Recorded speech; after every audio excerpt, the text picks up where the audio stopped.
Hey guys, welcome to our VCE PE 8 Notes Head Start lecture for the next semester. So, my name's Angelica and I'm going to be your lecturer for today. So today we'll be covering a bit of revision from Unit 3 and also a lot of Unit 4 content. It might be a bit overwhelming or a bit fast. Please feel free to pause the recording or rewatch it later. You'll get these slides and you'll have access to the recording later on too, so you can definitely rewatch it if you want to. If you've got any questions, put them into the chat and I will respond to them while you watch the lecture. And yeah, hopefully you enjoy this and take some content out of it, I guess. I know it is a bit overwhelming, but yeah, it is just kind of a head start to get you guys ready or get a taste of the next semester. So let's start.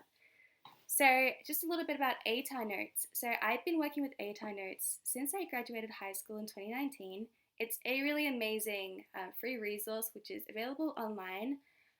It's free, which I just mentioned, which I think is the best part about it. So when I was in high school, I definitely used it a lot all throughout year 11 and 12, mostly year 12. We'd had talks about it in school since year 9 and 10, and I kind of had an account in the forums, and I never really used it until year 11 when I started doing year 12 bio. So we'll get into that in a second, but I just want to make sure you guys know that it is a really, really good resource. I'll discuss ways that I used it to help with my learning and attain my grades and things throughout high school. And just letting you know, if you haven't yet made an account, I totally recommend registering. It is completely free. You can use a completely fake name. Nobody will know it's you. But yeah, it's an amazing resource. So we have tons of study notes available to download. So these are all written by past students who scored really, really highly. So, top 50, 50 study score students or 40 plus study scores. These students wrote lots of study notes and you can download them. They're free and you can download as PDFs and things. You can print them out too, which is really nice. We've got lectures like this one, so if you haven't yet booked in for any others, I definitely recommend checking the schedule and seeing if there are any other classes which might benefit your learning. I know there is bio running later on in the week by a friend of mine. It's a really good resource, helps to get a head start with the next semester's content. But these are really good and you can come back and access them later, which I think is really great. We've got the discussion space. This is my favorite part of the ATAR Notes website. So in high school, I eventually made my ATAR Notes account. I didn't use it for a while. And then I started using the discussion space to put in questions about bio. So when I was in year 11, I was doing year 12 bio, and I'd often have questions at 10 at night. It's a bit late to email your teacher. But I'd put them on the forum, and someone would get back to me super fast. And so I thought this was a really efficient way to study for bio. So I'd cram out a bunch of practice exams, put in any questions that I had some uncertainties about on the forums, and someone would get back to me really quickly, usually within minutes. And I remember actually timing it once, and 2 people got back to me within 30 seconds. And so especially during exam season, there is quite a rush to answer questions. You get little points if you answer questions too. So if you're brave enough or you feel confident enough, I recommend answering other people's questions also. But yeah, I highly, highly recommend using the ATAR Notes website, even if just with a discussion space, and just making an account so that you can go into the bio Q&A or the chemistry Q&A, because I think that's the bio question thread. That's the most effective way to study, really. I've got little short engaging videos to help you engage with content and revise. We've got newsletters. I still get newsletters from my old account from 5 years ago now, which is kind of cool. But just letting you know of new events happening or other lectures coming up which are free. We've got the ATAR calculator, which I definitely spent way too much time on in high school, but it is a bit of fun to see how you're tracking along and seeing if your ATAR will match what you expect it to be. We've also got articles, which are similar to study notes, but they also have how to study effectively, which I find a lot of students have a bit of trouble with. Speaking of which, I will be covering study tips and how to study effectively at the end of this lecture, so stick around for that too. And yeah, heaps more. So I highly recommend registering, just going onto the website, putting in your email, and yeah, making up a fake name if you want to. No one will know it's you. But yeah, it's a really, really good resource and I highly recommend. And more. So we have got some tutoring. So I do work for TutorSmart and I tutor bio, PE and English. So if you're interested in that or any other classes, definitely have a look at the website. We've got study guides, so they print revision materials. You get books. I always mean to have my book here next to me, but I put it in my bookshelf. And then Ed Unlimited. But yeah, there'll be a bit more about that later. Okay, so as I mentioned, today we'll be doing the VCE PE Unit 4 Head Start lecture. As I mentioned before, I'm not sure if you can see, my name might be blocking it, but on your slides you'll see my name's Angelica, So just a bit about me. I graduated in 2019 with a 97.25 ATAR. I had a 40 PE study score, 49 for biology and 47 for English. I then jumped straight into a biomed undergrad degree at Monash, so Bachelor of Biomedical Science, and I graduated that, and I'm now doing medicine at Monash. And so if you have any questions about like the med, like the postgrad med route, send me an email. It's just angelica@choosesmart.com. Because yeah, I know students have questions about it, and it can be quite like it's quite a big journey, I guess. Like I think in high school, I didn't really have a lot of information about like what's a postgrad degree, what are the pathways to get into med, so it can be a bit overwhelming. So yeah, if you have any questions about that, put them in the chat or like email me later. Yeah, so I'm doing medicine now, postgrad. I'm in my first year postgrad. I love it. It's so much work, but I'm really enjoying it, and I find that it really couples like bio, PE, lots of the, like the STEM stuff, which I really enjoyed all together, which I love. So I'm kind of a bio nerd. So if you have any bio questions, feel free to put them in the chat too. I tutor biology, PE, and English, as I mentioned, at ShootSmart, and I usually do the bio and PE lectures every year. So I'm not doing the bio one this year, or right now, but yeah, maybe later. But definitely join back for the PE lecture later on in the semester too. I love my cats. So I've got 2 cats. They're siblings, and they're really playful. I also love long distance running, paying for overpriced avocado toast, and reading in cafes. So yeah, hopefully you guys enjoyed the lecture, and we'll get started now. So just a bit of an overview. We'll be going through an area of content. It is quite hectic. Like I have put a lot of info into these slides because I want to kind of give you guys like revision materials. Like sometimes slides are really sparse and it's like, oh, there's not really much to revise here. But I feel like if the slides kind of have everything I'm going to be discussing on there, it's a lot easier for you guys to revise. So yeah, if you think there's like a sheer amount of content on the slides, that's on purpose. I've done that like so that you guys can use this as an effective revision tool. So I'll be going through each area of content. I have got some tips for each area at the end, and it says questions and answers at the end of each content block, so I will be pausing maybe for a minute or two if you've got any last minute questions.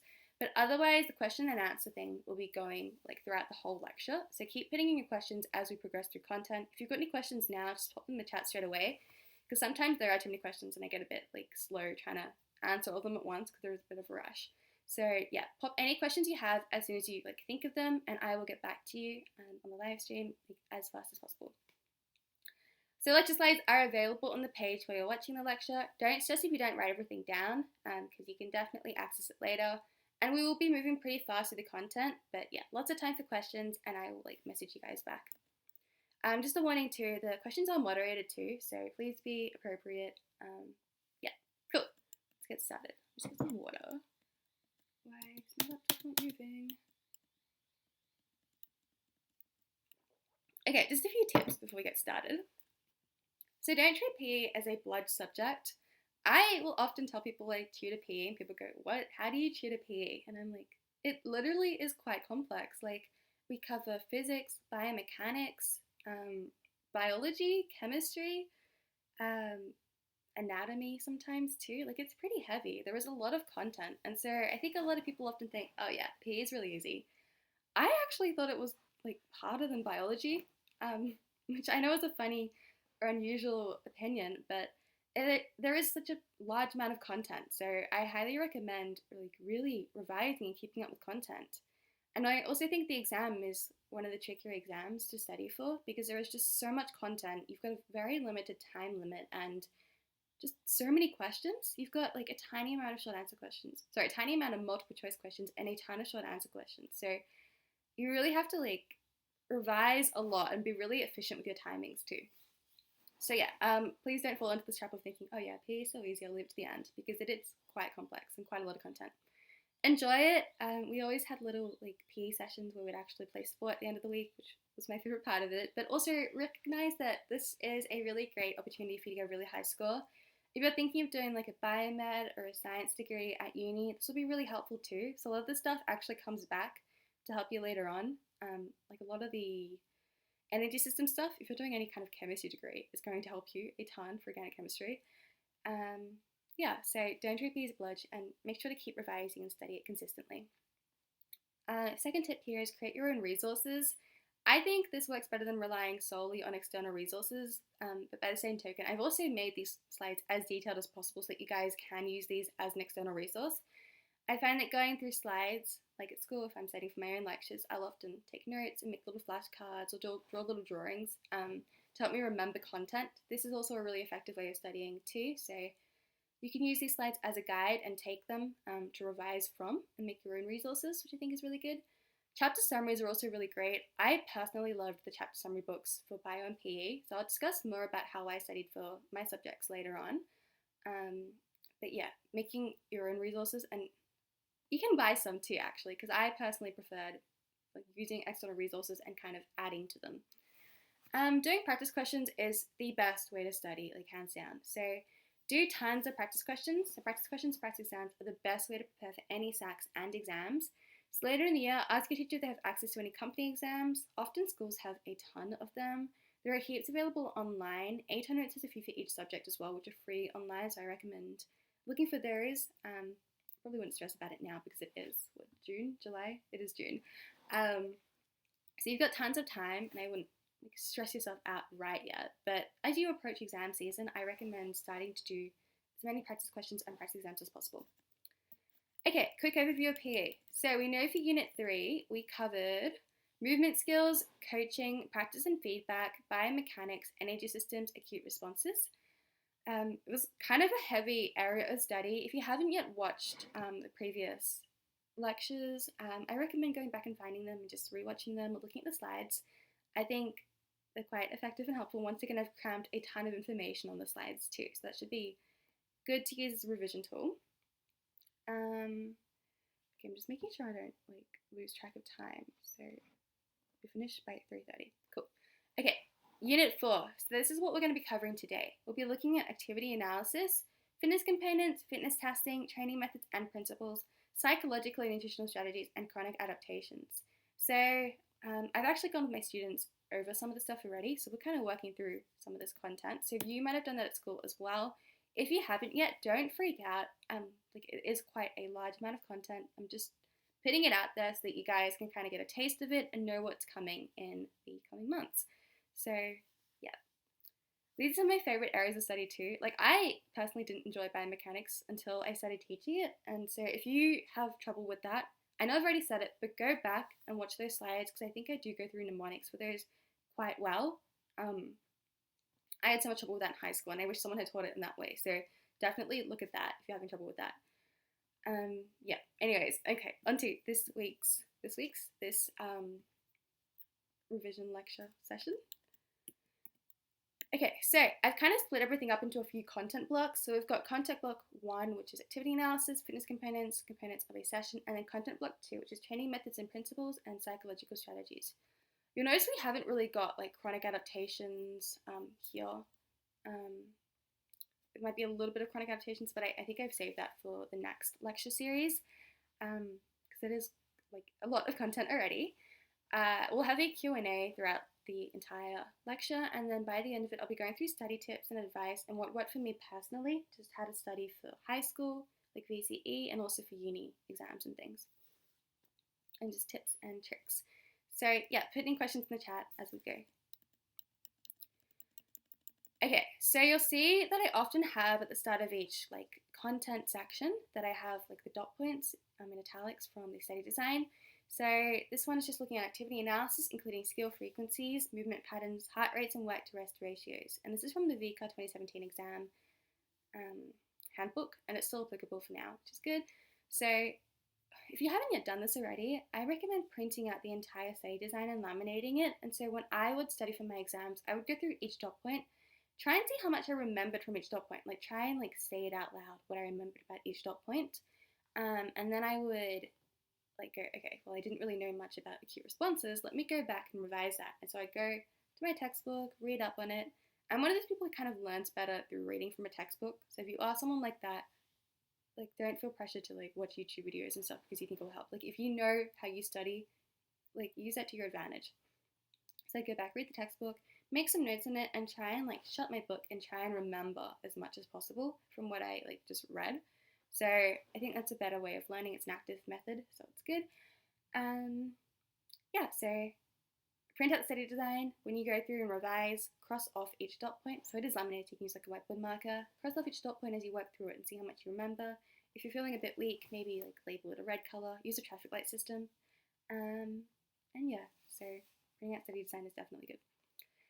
So an activity analysis is always the first step of designing a training program. You see I've bolded this. This is really, really, really important, you guys. This comes up like every single year for the exam.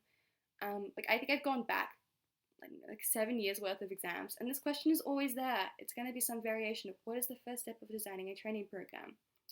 A training program includes these steps with this step missing. What is it? Something like that. Every year this question comes up, whether it's a multiple choice question or a short answer question. You must know that the first step in designing a training program is an activity analysis, okay?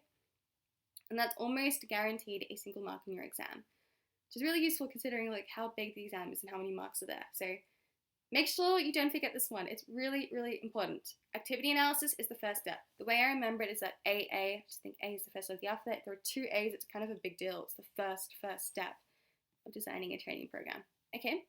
So make sure you know that. During an activity analysis, 4 types of data should be collected: skill frequencies, movement patterns, heart rate/intensities, and work to rest ratios. So these are also things you must know. They also come up in the exam pretty often as well, so kind of keeping them in mind is a good thing. You often have to know just all 4 of these dot points too, because sometimes you will get short answer questions where you're asked to actually detail or list 4 types of data which should be collected, so make sure you know these as well. Like I pretty much stuffed my slides for this area of study in particular with questions which come up really often, and I just put them as like facts or statements and things, because this information is stuff that the examiners are going to test you on specifically, and like especially this one, this is definitely a question which comes up every year. Okay, so 4 types of data should be collected. We've got skill frequencies, which is how often you perform a particular skill.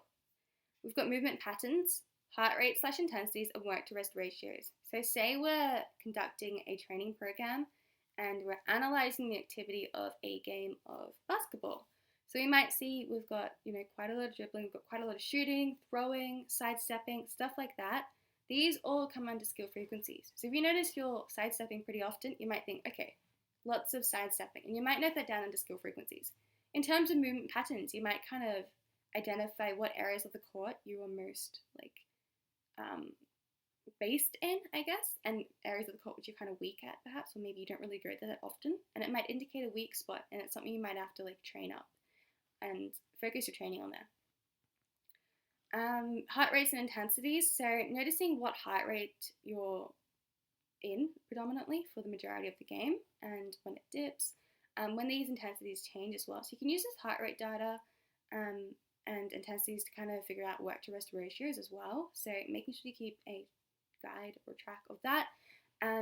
This helps us to conduct training which can closely replicate these areas. So the whole reason we take this data down is so that when we conduct this training program and we actually train, we can like focus on areas which are weakest and kind of maintain areas which are really like good already. So we use this data, try and replicate it as much as possible, or use it to benefit our training program. And as a result, we can design a highly effective training program which will help benefit the player in their actual sport. So all of this data should guide the design of the training program by identifying the major fitness requirements, fitness components, and skills needed in the sport or position.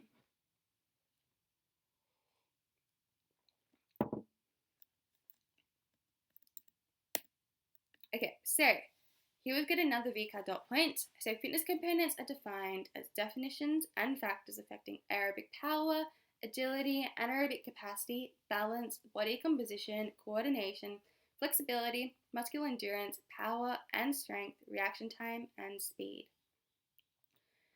So you'll note here that it says aerobic power. Hopefully you guys are well aware of this, but it is aerobic power as opposed to aerobic capacity. The reason I say this is because if you look at previous study designs or old exam papers or even old textbooks and things, a lot of them haven't updated, and so they still say aerobic capacity. I just want you guys to really make sure that you don't do this in your exam. Make sure you say aerobic power, okay? Because you actually lose marks if you don't write down aerobic power. You write down aerobic capacity instead. So make sure you know it's aerobic power and anaerobic capacity. Yeah, so just keep that in mind when you go back to past exams and things. You can see here that they kind of list these 12 fitness components, and you actually have to know them as divided into two separate categories. This is something I didn't realize in high school, and so I didn't learn this for a long time. But you must know that there are health-related fitness components and skill-related fitness components, and test questions do test this. They might ask you to identify two skill-related fitness components. You might accidentally do the wrong ones. So just a bit of a guide as to what a health-related fitness component is. This is something which is like deemed beneficial to the general public. So it's something which we think the whole general public should have some kind of like base level of, okay? So we've got things such as aerobic power, body composition, flexibility, muscular endurance, and muscular strength. And these are all health-related fitness components. Make sure you know these.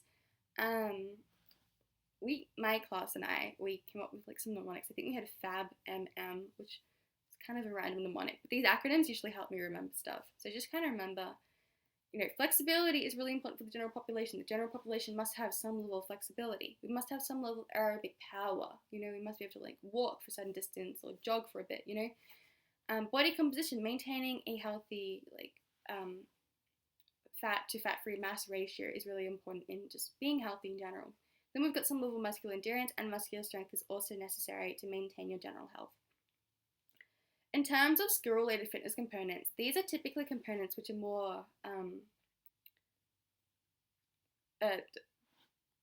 designated, they're more important, for elite athletes. And so the general population doesn't really need a really amazing, muscular power or a super fast reaction time or speed. These are kind of designated for people who are elite athletes, and it may be more important for them if they have a particular sport which is relevant to this. So we've got agility, anaerobic capacity, balance, coordination, muscular power, reaction time, and speed. So making sure you also know these. I find it's easy just to remember these ones, FAB-MM, and then just know everything else belongs in the skill-related fitness components. FAB-MM is health, because it's fabulous to be healthy, or something like that. Stuff like that, like stupid mnemonics, they always help me. So just coming up with something quirky or strange often helps me remember stuff. Just knowing that the rest of them are skill-related. And you'll notice I've got them in muscular order as well. Alphabetical order.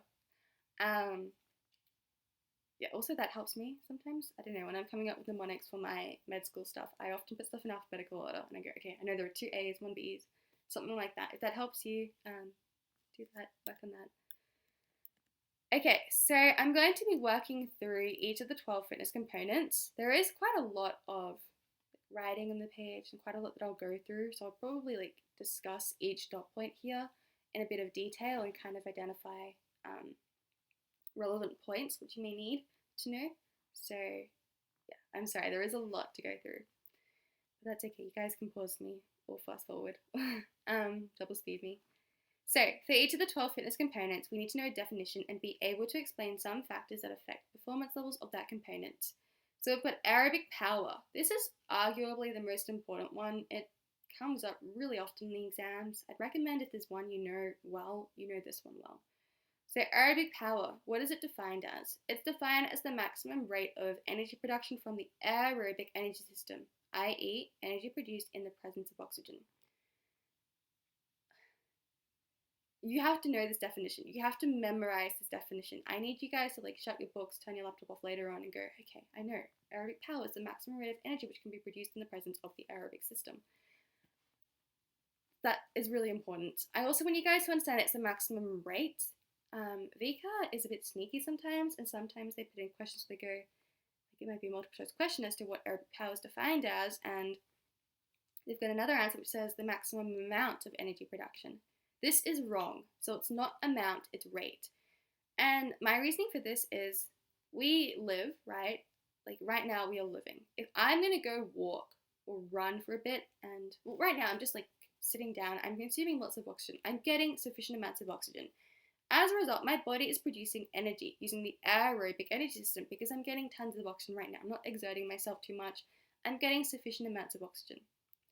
This is the rate of energy production. I'm continuously producing energy, right? It's not a finite amount. If it was a finite amount, it would be the amount of energy production. But because I'm still living, right, I'm continuing to live, I'm continuing to use this aerobic system, and we always continue to use the aerobic system even when we are running or exerting ourselves because our bodies will use all three systems, we are like continually producing energy. So it's a continuous rate of energy production, okay? So it's really important that you guys understand this. It is rate of energy production. Okay, that was quite a long tangent. Just understanding we're continuously producing energy, therefore it's rate, not amount, because that might save you a mark in the exam. So some factors can affect our aerobic power as individuals. So some of these include cardiac output. And so this is determined by heart rate and stroke volume. So a faster heart rate can increase the amount of aerobic power we have, because a faster heart rate can mean that blood actually gets to the working muscles a lot faster. Therefore, that blood can actually transfer that oxygen bound to hemoglobin to the working muscles and allow these working muscles to use that oxygen a lot quicker, okay? So stroke volume is the amount of blood which leaves the left ventricle per beat, okay? And heart rate is the amount of beats per minute. So making sure you understand that Q equals SV times HR is cardiac output, and understanding the factors which can affect it. So you might also state, an increased heart rate can increase aerobic power, or an increased stroke volume can increase aerobic power or cardiac output. Making sure you understand that theory. We did discuss this previously, so if you don't really understand cardiac output, I recommend going back and downloading previous slides as well, because we did discuss these things a bit more detail in acute responses. Something else to note here is that number and size of mitochondria can affect aerobic power. I also teach biology, and I have been teaching biology since like 5 years now, right? And I do biomed and medicine, and I need you guys to know that the mitochondria is not the powerhouse of the cell, and to never write this in an exam, okay? Because VCA doesn't know what that means, and if you write that down on your bio exam, you won't get any marks there. So it's really important that you guys know that mitochondria is defined as the site of aerobic cellular respiration. Aerobic cellular respiration is where we produce aerobic power, right? That's where our muscles get that oxygen and they start using it to undergo respiration, produce energy, or ATP energy, right? So it's really important that you guys can see that mitochondria are literally the location where aerobic power occurs. If we don't have a lot of mitochondria, our aerobic power will be quite small, right? If you have only a few mitochondria, we'll only have a few sites where we can actually produce aerobic power or produce ATP energy aerobically. So mitochondria are really important. So once again, understanding that mitochondria are the site of aerobic cellular respiration. Something else which can affect aerobic power is age. So it peaks around age 25 to 28. So after this, it does start to decline a bit. What this means is that often people who are within this age range, they have like the most effective aerobic power. So if you are to run a marathon, 25 to 28 might be like the peak age to do it.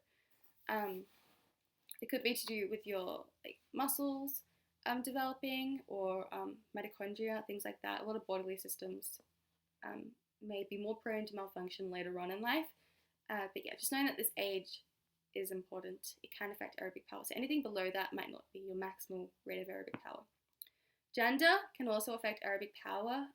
So males often have a larger amount of muscle mass, and this muscle mass may mean more sites for mitochondria. Therefore, they've got an increased amount of mitochondria. Therefore, they can produce increased aerobic power. But yeah, just keeping in mind that it is due to other factors also. Okay, body composition. This is a relatively easy one to remember. It's pretty much the proportion of fat-free mass compared to fat mass.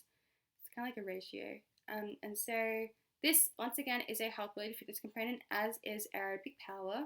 Some factors which can affect body composition include gender. So females typically have a large proportion of fat-free mass, just genetically. Age. So babies are often pretty chubby because they need a higher amount of fat mass in order to allow them to keep warm.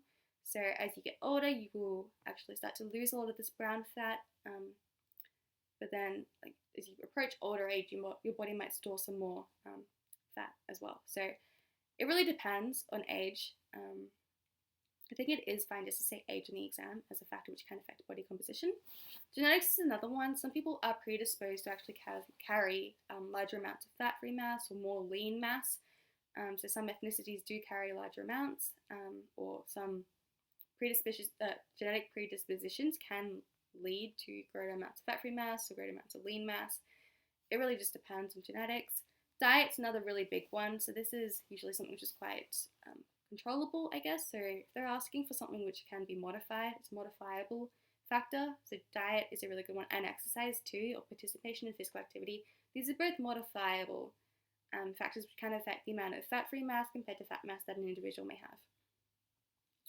Cool. Okay, so if you have any questions about that, pop them in the chat.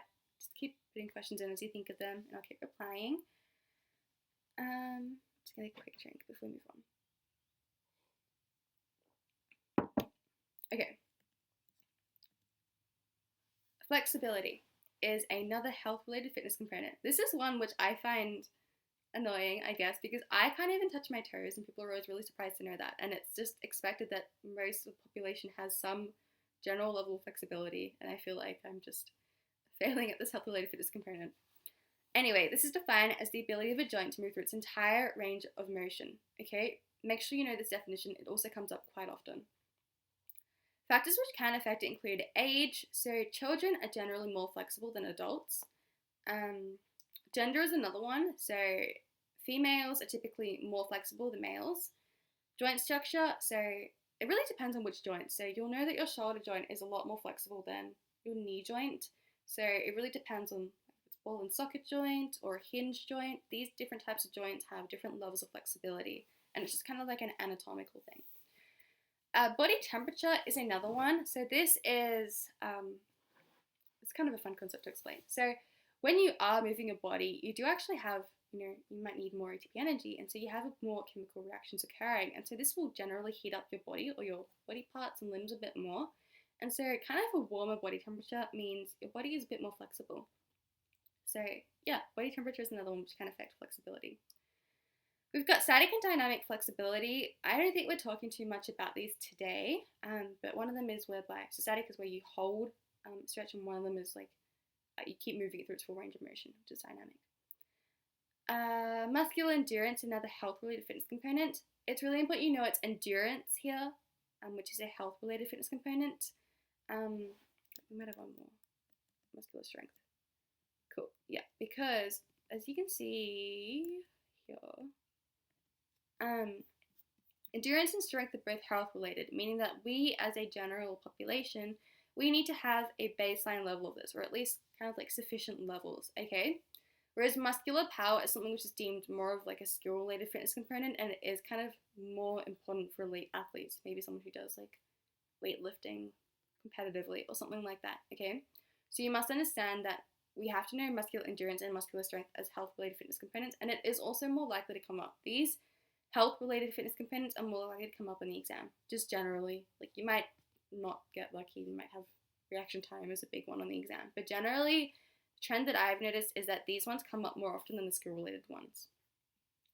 But these ones are very important, and agility and anaerobic capacity do come up pretty often too, as does muscular power. Anyway, back to muscular endurance. So what does this mean? It's the ability of muscles to perform repeated contractions over a long period of time. So factors which can affect it include type of muscle fibers. So you've got fast twitch and slow twitch muscle fibers, and these have different effects on your performance of muscular endurance. You've got lactate tolerance and fatigue, and gender. So in terms of lactate tolerance, this is kind of a callback to some of the stuff we studied previously. So lactate and lactic acid are metabolic byproducts. So after we use our energy systems, we often have lactate building up if we've used our anaerobic glycolysis system. And so this lactate is often like falsely accused as being like the main contributor of fatigue. Lactate itself doesn't cause fatigue. Making sure you guys understand this. So lactate itself doesn't cause fatigue. Neither does lactic acid. So what does cause fatigue is the hydrogen ions, which are associated with lactate, okay? So hydrogen ions often known as H plus ions or H plus molecules or protons if you're a bit of a chemistry student. These are like the main culprit for fatigue. So they kind of get into our muscles and interfere with the acidity of the areas, and because these reactions are governed by enzymes, enzymes really prefer a particular pH level, and interfering with the acidity can kind of mess with this and lead to a reduced ability to contract efficiently, okay? So it's really important that you guys know that hydrogen ions are the main culprit for this fatigue, not the lactate. So the hydrogen ions interfering with the acidity, creating an environment which is not conducive to enzymatic reactions and therefore impedes upon the muscular contractions, causing fatigue. Gender is another one. So males typically have more muscle mass than women. As a result of this, they probably have an increased, not probably, they may have an increased ability to have a greater muscular endurance. But it also depends upon training, building up your muscles, atrophy or hypertrophy, stuff like that. So these factors can affect, doesn't mean they will affect. So another health-related fitness component is muscular strength. This is defined as the peak force that can be developed by a muscle. So factors affecting it include the area of muscle. So if you've got a larger area of muscle, you've got a lot more contractile fibers, which can actually create a greater muscular strength. So all those fibers can build up the strength or the peak force before they actually contract properly. So a greater area means more muscles actually contributing, therefore you've got a higher amount of strength being produced. Contraction type is another one. We don't really discuss much about this in high school. It is something you'll look at in physiology or anatomy in uni if you do decide to go through with that. Yeah, I don't think I'm going to discuss that. I don't think there's much point. You don't have to memorize all of these. I recommend knowing about 4 of them just from each category. So knowing full flexibility ones. We only have 3 here, so I guess no 3. But yeah, there are quite a few on a page. Just try and keep 3, I'd say 4 just to be safe in mind. Speed of contraction. So if the contraction's faster, all those muscle fibers are creating that peak force at the same time and creating a fast contraction, which can develop in a greater muscular strength, which is good. But as they build up, they'll have a slower build up often. So it's kind of like a slow build up as they all kind of bind to the actin and myosin filaments. You don't need to know these words, just kind of anatomically or physiologically the background. They all, a slower contraction may mean that they have more time to build up and have a high tensile kind of strength, I guess, or high contraction force, and then they'll contract. But if you do it too slowly, it's not effective. If you do it too fast, it's not effective either. So there is a certain effective or optimal zone. Once again, you don't need to know this. You really just have to know these words. Area of muscle, this can affect muscular strength. Age, this can affect muscular strength. If you know what age is the peak, you might want to put that down, but you don't have to know much detail about any of these. So age, I'd say about 25 to 30-ish is our general muscular strength peak force age. Once again, you don't need to know too much about that. Gender, males have generally a larger muscle mass than women, which may contribute to an increase in muscular strength. And we've got muscle fiber types. We've got slow and fast twitch fibers.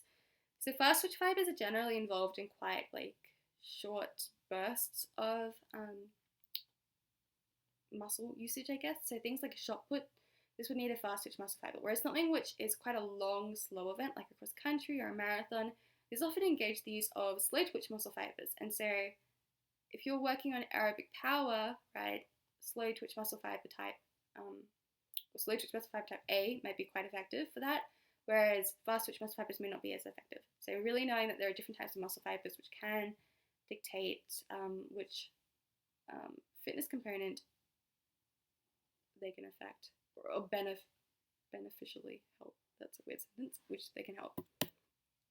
Anyway, in conclusion, these 5, I think it's 5, it is 5, are really, really important for you guys to know. These are the health-related fitness components. You must know the definition, and you must know at least 3 to 4 factors which can affect them. I know it's easy to go, yeah, I'll remember that, I know what this is, but it's really difficult to memorize the huge amount of content you get in PE. So I would recommend making flashcards out of these. I know Quizlet isn't really great anymore. I think it's a paywall, but literally just taking these slides, copying and pasting muscular strength on one side and having the definition on the other side, and using a free flashcard generator online is really effective. And you can just print it out and glue it in half. And yeah, I think that's really good. I made tons of paper flashcards in high school, and I found that really effective for my learning. There's also Anki. I don't know if you guys can. I've actually changed the logo for it, but it's a really effective flashcards app. It is pretty difficult to actually get a head start on, and I didn't really use it till uni, not even till my 2nd or 3rd year too. So it's pretty confusing to get set up, but once you do, it's quite effective. You can get it on your phone too. It also costs $40, which is pretty annoying, but I think paper flashcards are the most effective ones for high school. You get little rings at Officeworks and staple or hole punch holes in your flashcards, so you can put them all in a ring and just do them in the car. So whenever I was driving to school, or my mother was driving to school, I just like do the flashcards in the car and just revise my. I did a language in high school, so I revised my like vocabulary and like definitions and things too. So yeah, in conclusion, using these flashcards can be really effective at helping you remember this because you have to memorize. I don't want to say this entire lecture, but yeah, you kind of have to do that. So in addition to all the other ones we've done as well, and more content too. So making flashcards is good. Literally, just look up free flashcard generator program on Google and just copy and paste these words. You must know the factors affecting as well. So you might go, what factors affect muscular strength on one side, and have your 4 favorite factors from each component on the flashcards as well. Okay, if you've got any questions about the health-related fitness components, pop them in the chat right now. So I'll have a look at them before we get into this next bit. Just take a drink right now. I'm hoping this is recording. It'd be a bit sad if it isn't.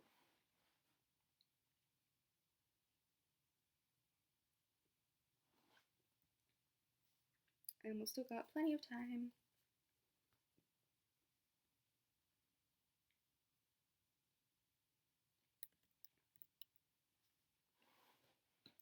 Okay, so now we're working on our skill-related fitness components. So agility is one of our skill-related fitness components. It's defined as the ability to change direction in a fast and accurate manner. You might say something like a fast and controlled manner. Something like that is perfectly fine, but making sure you do have a definition very similar to the ones I've given you on these slides. So some factors which can affect agility include reaction time. Obviously, if you react fast, you're able to be more agile and change direction quickly. Another one can be cognitive ability. So agility generally occurs in response to a stimulus, such as a tennis shot or an oncoming tackler. Being able to recognize the stimulus is an important part of agility. So,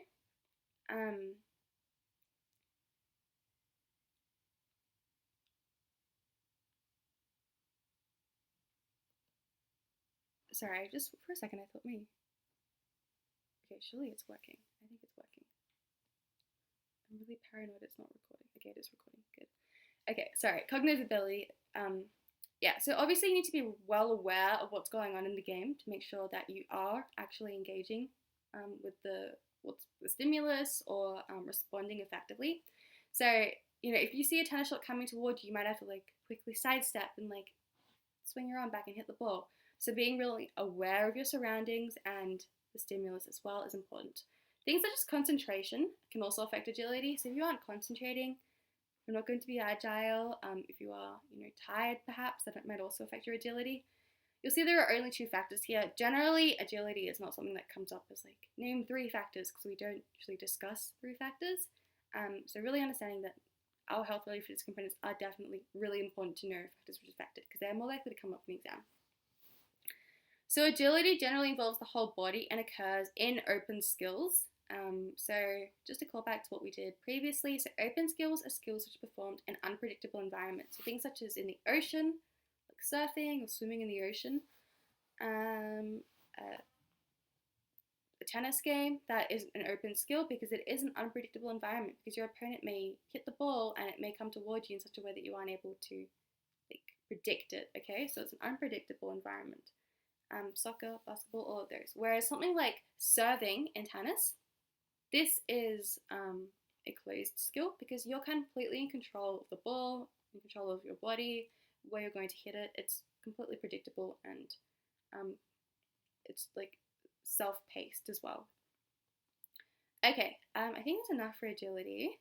In terms of anaerobic capacity, this is the total amount of work that can be done using the 2 anaerobic energy systems.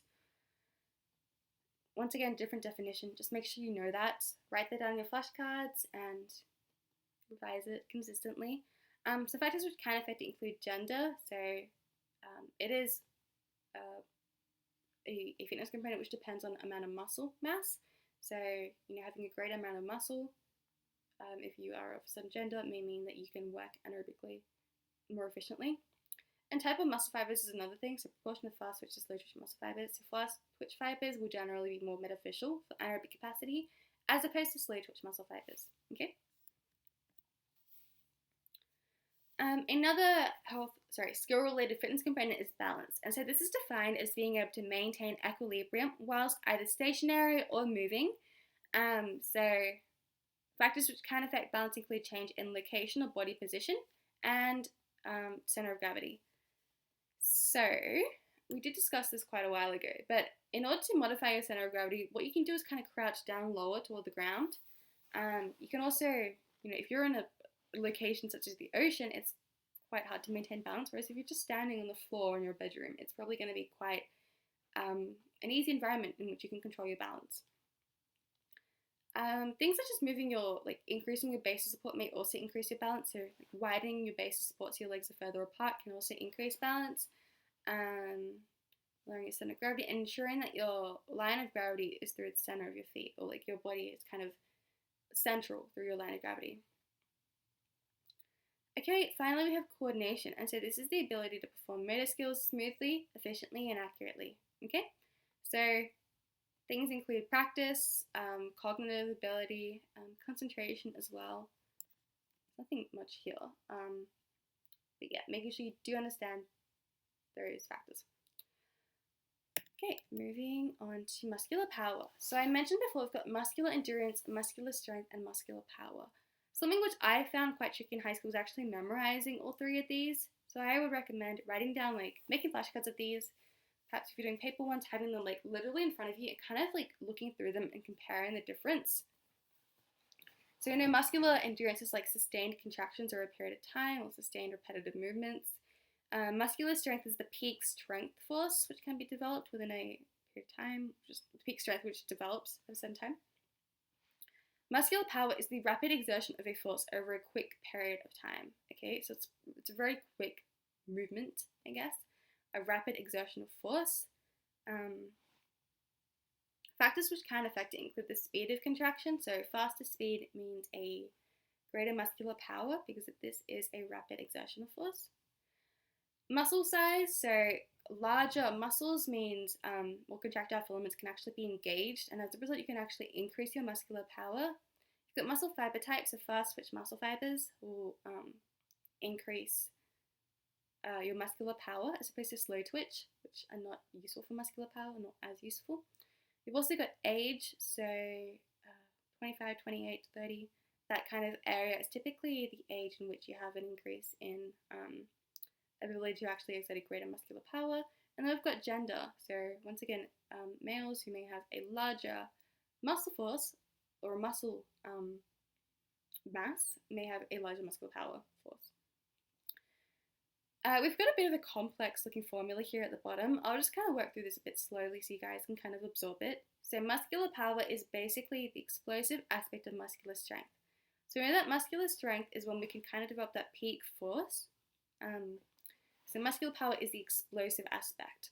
So it's the ability to exert that force rapidly. So power is the product of strength, force, and the speed or velocity of a movement. So power is equal to force times velocity, okay? You don't really have to know that. It might just give you a bit of background. It might help you better understand this. I think the best thing to do is just really compare muscular endurance, muscular power, muscular strength, and have them in flashcards and just kind of lay them out and look over them, read over them in your head, and just compare them.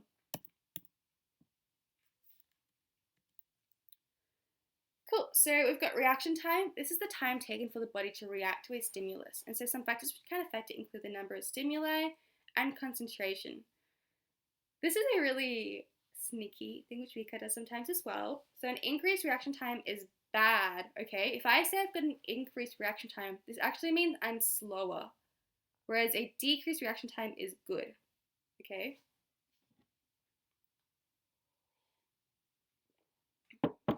I'll work through that again in a second, but I'm just going to look at the factors again.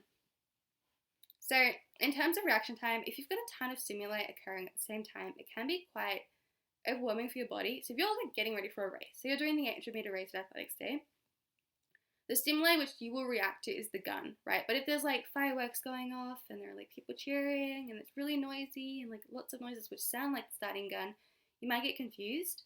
And so if there are a ton of stimuli, it can be quite difficult to actually have a fast reaction time. Concentration. So if you are like concentrating on the gun, if you are focused on watching that the person with the gun and watching it go off and hearing it, concentrating on it, you will have a faster reaction time generally. They don't usually ask more than 2 for reaction time. A lot of these skill-related ones don't usually ask for more than 2 factors which can affect it. But if you are stuck, just think of things like what can affect your concentration. Perhaps, amount of sleep you got the night before, or cognitive ability, stuff like that. This can affect your reaction time. Make sure you understand an increased reaction time is bad, decreased reaction time is good, because a decreased reaction time means you react in a smaller amount of time, which means you're faster, which is good. Speed. How fast the body or a body part can be moved from one place to another. So speed is determined by distance over time. So it's speed equals distance over time. Factors which can affect it include number of muscle motor units recruited. If more motor units recruited, then you'll probably have a faster speed. If you have got the fast twitch muscle fiber type as opposed to the slow twitch muscle fiber type, you'll also have a greater amount of speed, whereas the slow twitch ones are more conducive to long, slow events such as cross country or marathons, stuff like that. Gender, once again, this is really down to the muscle fiber type. So males may have a larger amount of muscle mass, and perhaps more fast twitch muscle fibers, which may mean they are faster. And then age. So once again, like 20s to 30s is like that peak age, whereby our speed is as fast as it can possibly be a lot of the time. Also noting that this is a unusual definition. So if I ask you like define speed, you might just say how fast you go. But you must like write out this, how fast the body or a body part can be moved from one place to another, or point A to point B at any given time. Something like that is approved by VCA and is accepted, and is an acceptable answer. So make sure you guys understand that.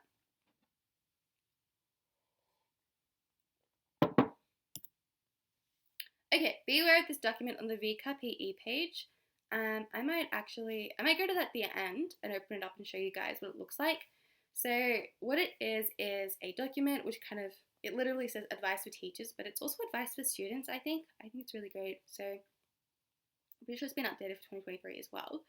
What it has is a list of these terms and then the VCA approved definitions. So you can see here it says muscular endurance is the ability of a muscle or group of muscles to sustain repeated contractions against their resistance for an extended period of time, which is very wordy, but this is exactly what VCA have written. The stuff I've got here should be fine as well, but if you want to be completely on the book, like the VCA approved definition, I recommend just going here, copying and pasting these into like a flashcard generator and just printing them out. Some of these are not required for this area of study, like physical activity is just something you hopefully know. But a lot of this is relevant to our exam and making sure that you understand them. There are also other documents there. So these include the FAQ page or advice with teaching HIIT, high intensity interval training. So a lot of students do struggle with that a bit. So if you are one of them, I recommend going to the VCA website and just opening that document and reading through it, because that's also a really good resource which kind of helps you understand stuff. It's a bit more digestible because it is quite a big document, which just explains stuff in quite a lot of detail, so it's good. The FAQ page is also really good, not just for PE. The bio FAQ page is a really good doc. Like it really explains things which I think are quite complex, like respiration or immunity, like areas of immunity which can be quite tricky. So making sure you do go back and like revise that concept or those concepts in that document. A lot of the time you might be working through PE or bio or chemistry or whatever and you go, wow, this area of study is so difficult. How do I learn this? What is this? And if you go onto the VCA website, there might be a document actually designated towards it, or there'll be an actual question in the FAQ doc, because chances are someone else has actually thought the same thing and gone, wow, this is so difficult. And maybe asked VCA, or some teachers have contacted VCA and said they've actually gone, okay, we'll make an official document explaining this. Okay, so just a bit of a summary for the end of this little content section.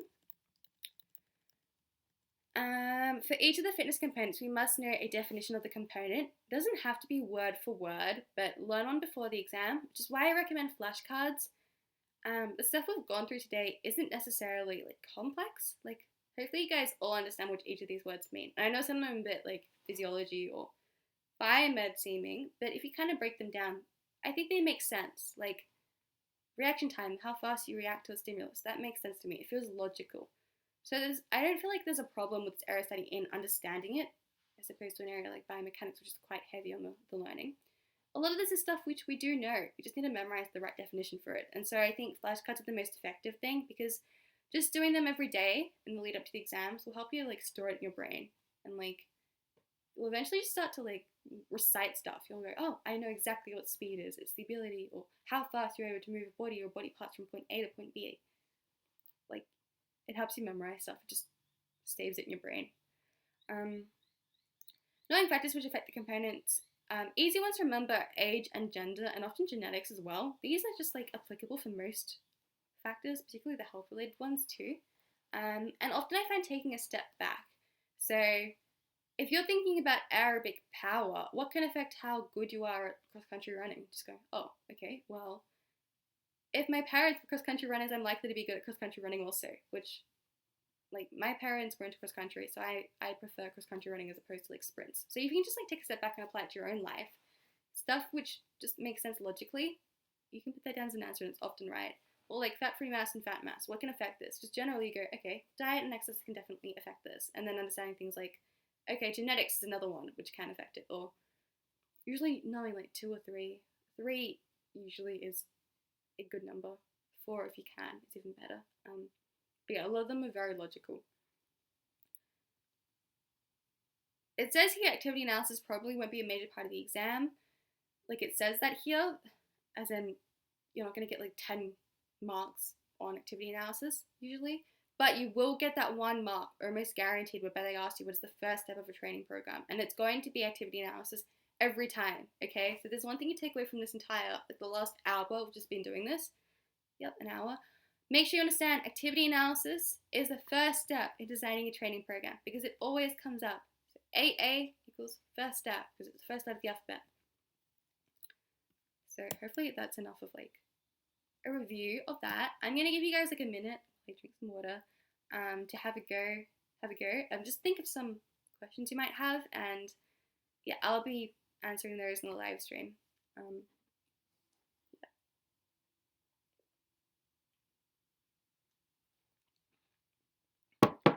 Also, if you have gone through some past exams or past SACs and things, you've got some questions, I recommend digging them up like now or throughout the lecture sometime and just going, okay, I have this question and I answered it like this. What do you think's wrong with my answer? Something like that. That might be quite useful as well. So do have an hour left if you want to quickly like rush off to find your book or your notes or your SAC or something like that, and put the question in here. Yeah, that might help you.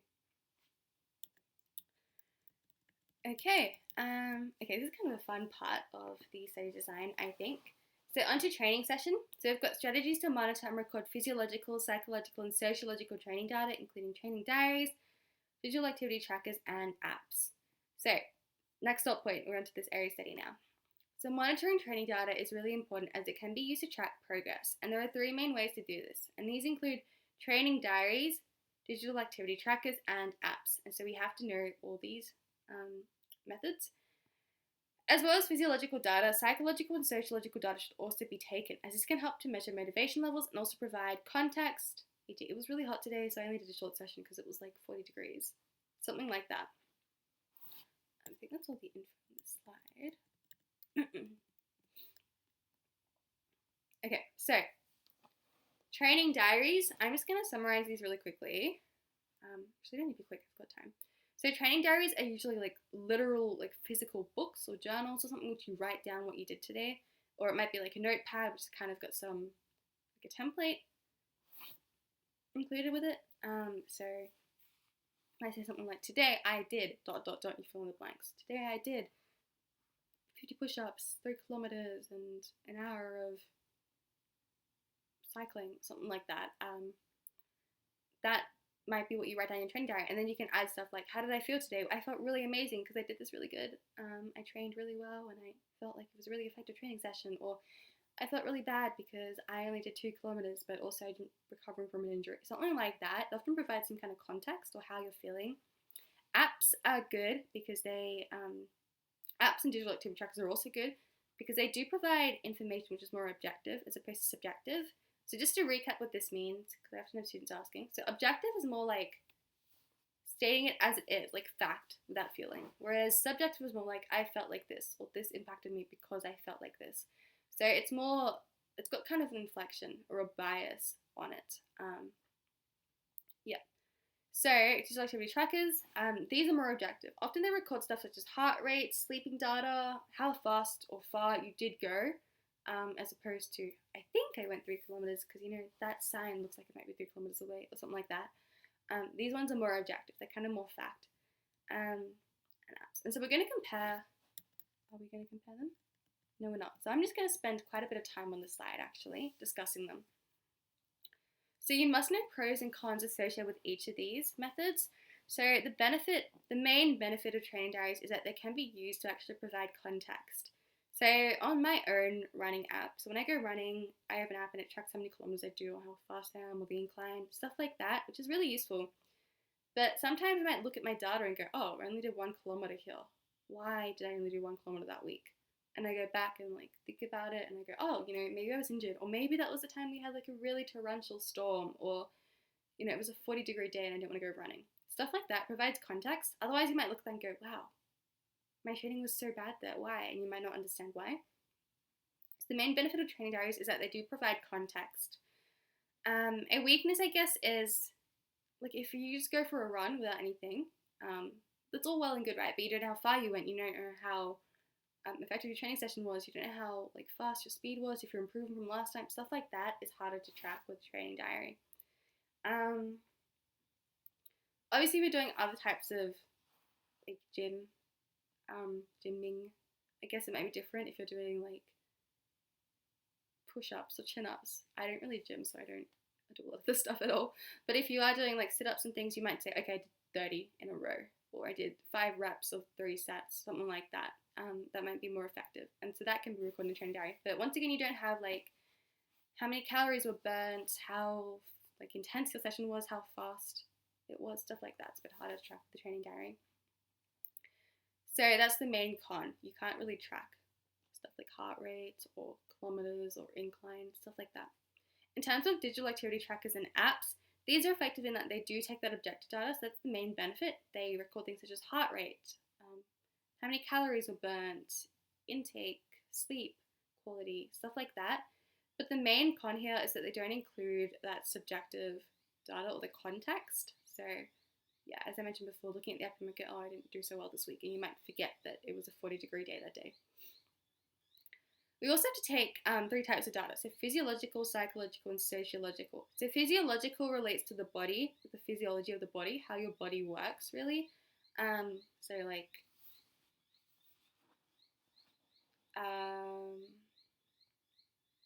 what should I say for physiological? We'll come back to that in a second. Well, psychological is more of the mind, and sociological is more like social. So physiological is how many calories burnt, how many kilometers did you run, what was your heart rate? Heart rate's a really big physiological one. Heart rate, intensity, duration. It's mostly heart rate, things like that is a big one. Energy expenditure. All of those come under physiological. It's really how your body reacts or what your body did, how it acted. Psychological is more of the mind. So how did you feel that day?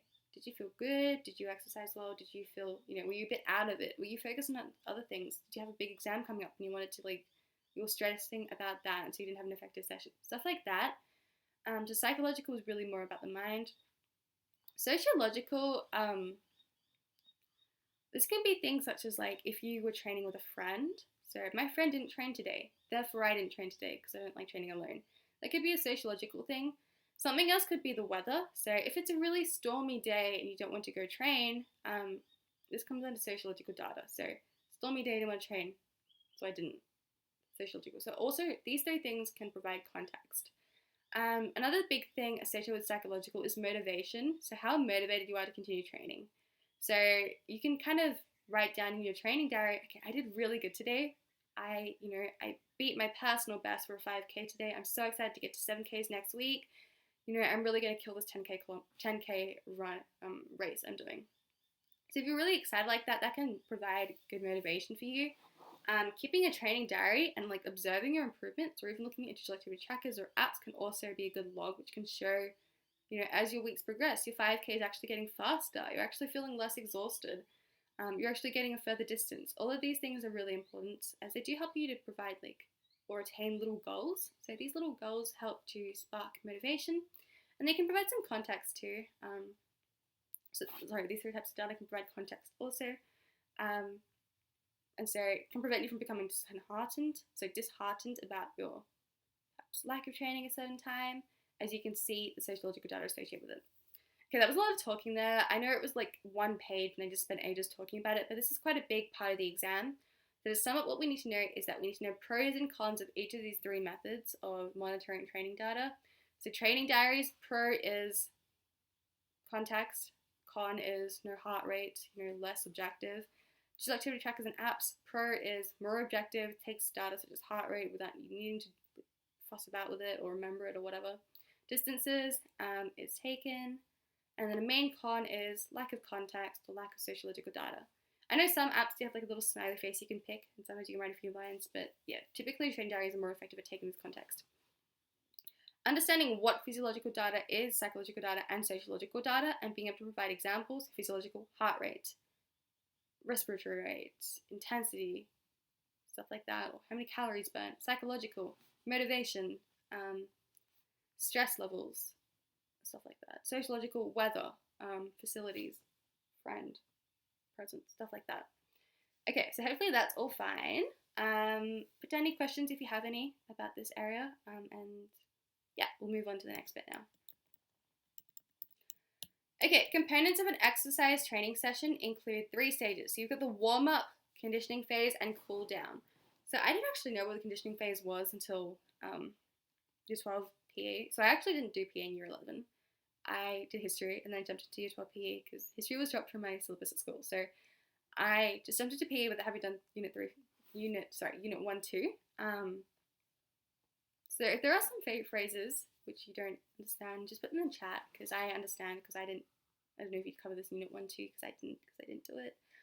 But yeah, I often get questions or emails from students asking, I didn't do 1, 2 PE, can I still do 3, 4? And yeah, I highly recommend it. It is like a bit of a jump, but I think a lot of the content is quite different between years, and everything's covered really well anyways, so yeah, you can definitely do it. Okay, components of training session. The warm-up, the first stage. So what the warm-up is that it prepares the body and the mind for the upcoming session. It increases the muscle temperature, breathing, and heart rate, and generally just helps to loosen up the body. It often includes gradual aerobic exercises, jogging a lap, and some dynamic stretching. So warm up quite literally warms up the body. So, you might do a jog of a field. This will help to spark some enzymatic reactions because you're providing ATP energy. Therefore, muscle temperature will increase, and so your body actually literally physically warms up. And you might do some dynamic stretching whereby you actually move joints to their range of motion and keep moving them. This is important here. Dynamic stretching in a warm-up, okay? Dynamic in a warm-up. This comes up in the exam quite often as well. So static stretching is typically reserved for a cool down because it helps to return the body back to pre-exercise levels. So that's static stretching where you might hold a position, grab your leg behind your back and just hold it or something like that, or behind quads and hold it. That's static stretching, whereas dynamic stretching is where you keep, windmill arms or whatever, stuff like that. This is important. So dynamic stretching gets the body ready for exercise. It warms up the muscles, keeps them moving, gets your heart rate pumping, stuff like that. So it's useful for a warm-up. Just making sure you know these 2 differences. With static stretching is for a cool down. In terms of the conditioning phase, this is the main component of the session. Intensity and volume of training will vary depending on what sport is being trained, and specificity is important here. This is where training principles and methods are important. So conditioning is the main session. It's like if you're playing a game of basketball in PE, the warm-up you might have is just dribbling laps, doing layups, stretching a bit, doing some dynamic stretching. That's the warm-up. The actual conditioning phase is you playing the game of basketball. Or it might be a half-court game in preparation for your event next week, your game next week, okay? So this is the actual main part of the training session whereby you actually play sport.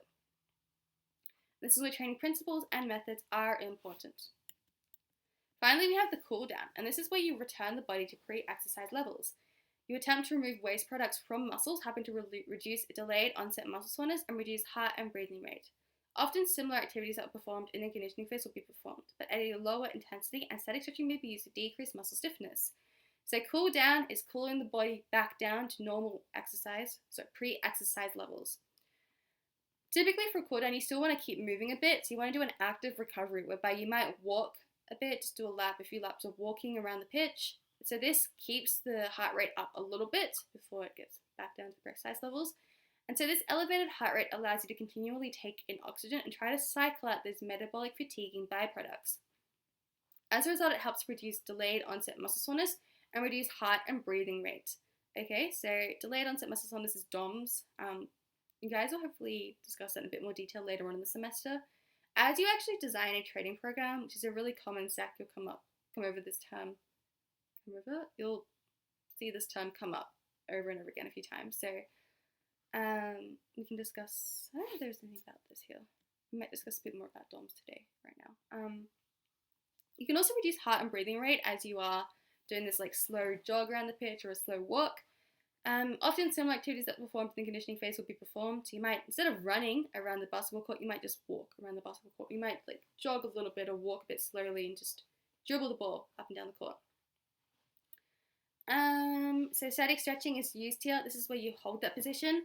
It can help to decrease muscle stiffness, and it also helps return the body back to pre-exercise levels. Okay? Oh wait, I was going to talk about DOMS. So DOMS is delayed onset muscle soreness. There are some methods to actually remove this or like eradicate it or reduce it, make it better so it's not sore. You can actually get like a foam roller and just kind of roll it over your muscles, and that can help to reduce DOMS. Keeping the body like moving for a bit, so conducting an active recovery as opposed to a passive recovery can also help to eradicate those DOMS. Yeah, foam ball, roller, stuff like that. Or like a pool noodle, often you'll see people rolling a pool noodle up and down. Yeah, so I think that's all we need to discuss here. Reducing heart and breathing rate while you still keep moving there. So training program principles including frequency, intensity, time, type, progression, specificity, individuality, diminishing returns, variety, maintenance, overtraining, and detraining are all training principles. Okay?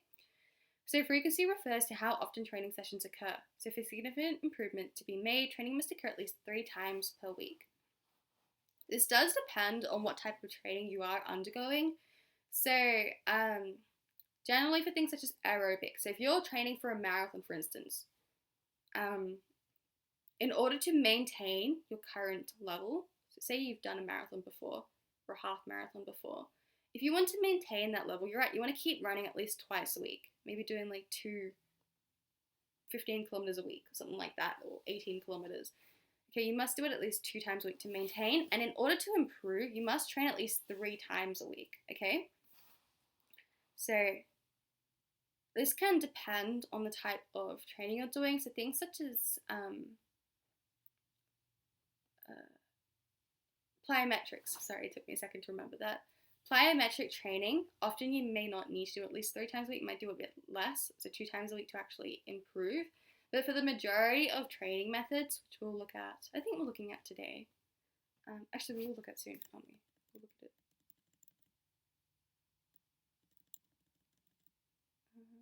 Let me just make sure we are. No, I don't think we are. So there are many different training methods.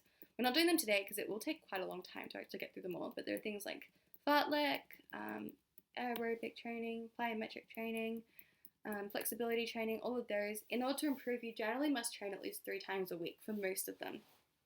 We'll probably go through this in school and go into more detail on it. Something else I want to note just on the slide here is that there are many different training program principles. So FITTPS. It's hard to remember all of these. So I generally remember or teach my students spit off. So we've got specificity, progression, intensity, diminishing returns, overtraining, so diminishing returns and detraining, overtraining, and frequency. So as long as you remember most of them, you'll be fine, because often the short answer questions ask you to detail 2 training program principles, which you can modify. So they might be like, okay, this person wants to improve aerobic power, they're using fartlek training, or they're doing continuous training whereby they're running 3 kilometers, how can they apply training program principles in order to improve? And so what you'll do is go, okay, they can improve they can improve 2 to 10% using S, which is specificity, progression, intensity, duration, overload, frequency. So they might increase the time of the training by like 2 minutes or something, depending on how long the training sessions are. Or they might incorporate less rest, or they might increase the amount of kilometers they run. Stuff like that. They usually increase it using these principles. Okay, so that's what we have here, training principles. They help you to improve your training and kind of get ready for a big race or something like that. Okay, back to frequency. 3 times a week is good to improve. Okay, time and duration. So duration can refer to either the length of a training session or the length of an overall training program. And so continuous training sessions should last for at least 20 minutes. So we haven't discussed this yet, but when you do continuous training, you need to have sessions last at least 20 minutes. They might go on a bit longer, but sometimes you might get a VCAR question where it goes, this person is continuously training or doing continuous training and they're running for like 16 minutes. And so that's an obvious flaw. And so you need to point that out and go, okay, there is an error here in this person's training program. They're only conducting continuous training for 16 minutes as opposed to at least 20. And so it's a really common theme in the exam. You often get asked to identify flaws in a training program and like rectify them and discuss how you change the training program, and you have to apply these training principles to fix it. A strategy called tapering can be used if competition occurs during a training program. And so this involves reducing training load in the weeks before the competition to reduce fatigue. So I know if I run a big race, like if I do an 18 kilometers, I'm going to feel really sore the next day, right? Or even I often have trouble sleeping after a big run. So you might want to taper or reduce the amount of kilometers or whatever you do before a big event, because if you don't do that, you might actually have fatigue, and this fatigue may actually impede upon your performance for your big day. So you might want to taper, and so this is reducing that. So it's not detraining or we haven't detraining yet, but it's not detraining. It's really just reducing the amount of training beforehand, like a week or a few days beforehand, so that you don't feel fatigued or as fatigued. Oops.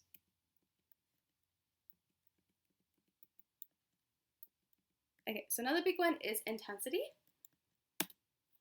Okay, this is a very big table and it looks quite complex, and I don't like saying this, but I would highly recommend you guys memorize this whole table, or most of it. I would say you don't have to know the VO2 max section, but you do have to know most of this. So I'd recommend taking a screenshot of this, or taking the slide and then cropping the picture from the slide and just printing it out and putting it to your workbook, or creating a fill in the blanks type question where you can actually block out sections to remember what corresponds in each column or block, okay?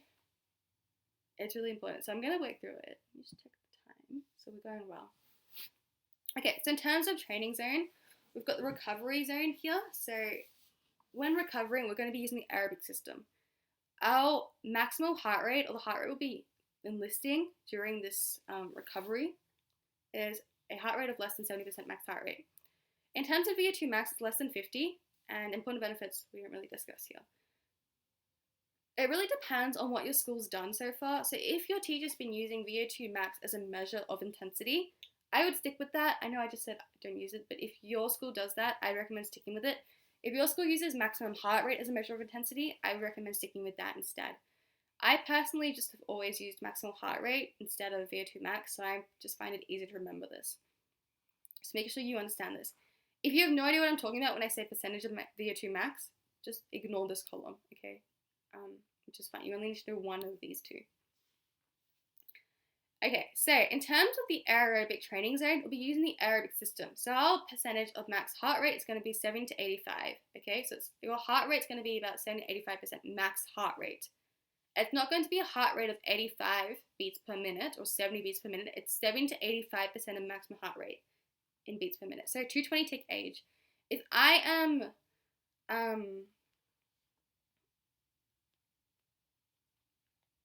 okay, well, I'm 21 years old. I'm just going to say 20 to make this more simple. If I'm 20 years old, okay, my maximal heart rate is going to be 220 take age. So 220 take 20 is 200. So my maximal heart rate would be something like 100 and, if I have 70% of that, it's going to be something like 140 to 100 and what is that 70 or something like that. Okay, so knowing that this is a range, it's not the heart rate. Okay, so the percentage of max heart rate is going to be a range. That was a very convoluted answer. I hope that made sense, you guys. Just make sure you understand it's not heart rate in general. This isn't 785 beats per minute, it's the max heart rate. Okay, enough on that. I've spent a long time on that. This is the percentage of VO2 max, same kind of idea. In terms of the aerobic system here, this is aerobic, like using the aerobic system when exercising. So this trains aerobic system and aerobic power. Make sure you understand this is aerobic power. That shouldn't say capacity. I'm just going to cross that out.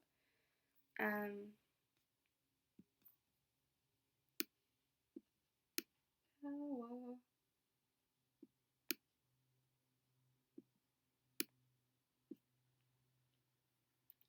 This, when it says recovery, it's really like that slow jog or that walk around the pitch up. You're still using the aerobic system. It's just like a lower maximum heart rate you're using.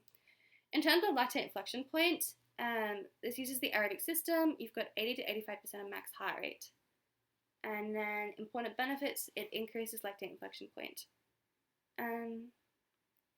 Anaerobic, this is the anaerobic system, anaerobic training zone. You'll use the anaerobic glycolysis system or the ATP PC system, okay? And so in terms of the maximum heart rate here, it's 85 to 95% for the anaerobic glycolysis system.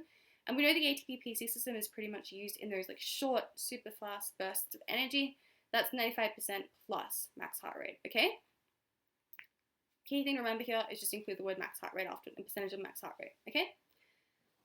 You've got the corresponding VO2 maxes as well, which I'm not going to discuss. Just memorize them if you need to. And then the whole point of the anaerobic system, it increases the anaerobic capacity and lactate tolerance. So if you are a 400-meter runner, and so it's a short race, just one lap around the athletics track, right? This is an event which uses which uses the system, the anaerobic glycolysis system, okay? It's a highly anaerobic system. It produces lactate, okay? Because this is a short distance, it's going to be using the anaerobic systems, predominantly the anaerobic glycolysis system, and you're going to be producing lactate. So in order to train, you want to do anaerobic training, okay? So you want to use this anaerobic training zone. So if I am an athlete training for the 400-meter race, I'm going to be going, okay, well, I know the 400-meter race is quite a short event. It uses the anaerobic glycolysis system predominantly, okay? Therefore, my max heart rate would be 85 to 95%. If you want to use VO2 max, you can use that, but I'm not going to do that. I know that if I'm using the anaerobic glycolysis system, I'm going to be producing lactate, okay? Lactate's all well and good, but this comes with those horrible H+ ions. They're not horrible, but in the context of PE, they can cause fatigue. So those H+ ions cause fatigue, and they're associated with lactate. So I'm just going to say, okay, I need an increased lactate and hydrogen ion tolerance, okay? And so this will help me get better. If I can tolerate this lactate and hydrogen ions better, I won't be as fatigued. So if I can tolerate it, my training, my event will be a lot better. I'll improve massively.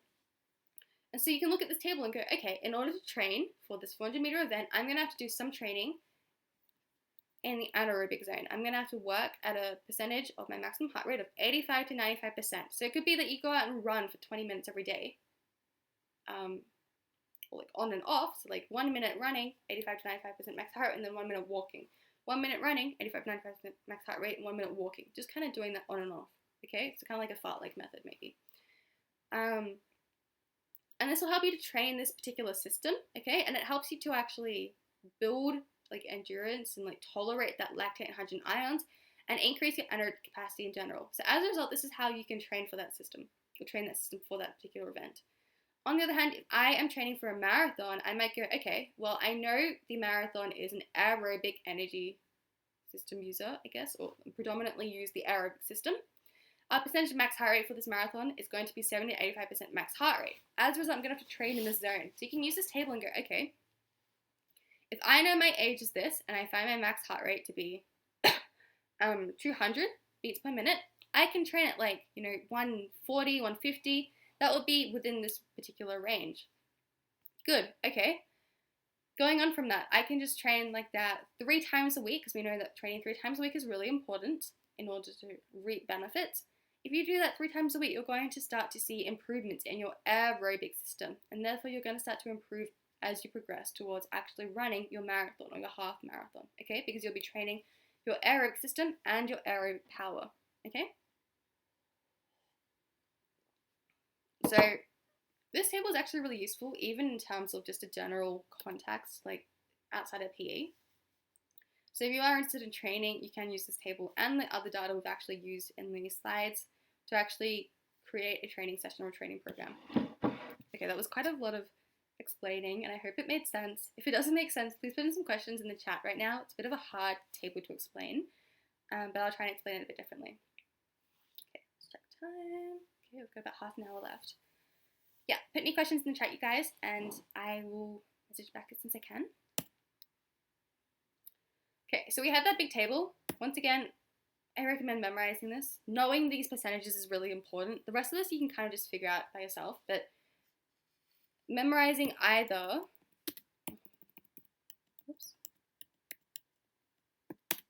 this column or this column is really important, okay? You need to know these percentages. Okay, continued. The difference between lactate inflection point and lactate tolerance is really important. So lactate inflection point, or LIP, is the last point at which lactate production and lactate removal in the body are balanced. After this point, lactate will accumulate in the body and the associated buildup of hydrogen ions will cause fatigue. When lactate inflection point is increased, a person can work at a higher intensity while still producing ATP aerobically, meaning less fatigue, and this is trained aerobically. On the other hand, lactate tolerance is when a person's ability to keep working at high intensity despite the buildup of lactate and the associated feelings of fatigue, and this is trained anaerobically. So you can keep running through that lactate. So you produce lots of lactate and you can keep working through it, okay? So you've got two different types of lactate-related principles here. Lactate inflection point, the last point at which lactate production and removal in the body are balanced. So lactate will accumulate in the body and the associated buildup of hydrogen ions will cause fatigue. And then lactate tolerance is a person's ability to keep working at high intensity and you just kind of work through that lactate. So you feel fatigued and you go, okay, it hurts, my muscles are hurting, but I'm going to keep going anyways. And so you've got to work or train aerobically in order to better deal with this. Okay?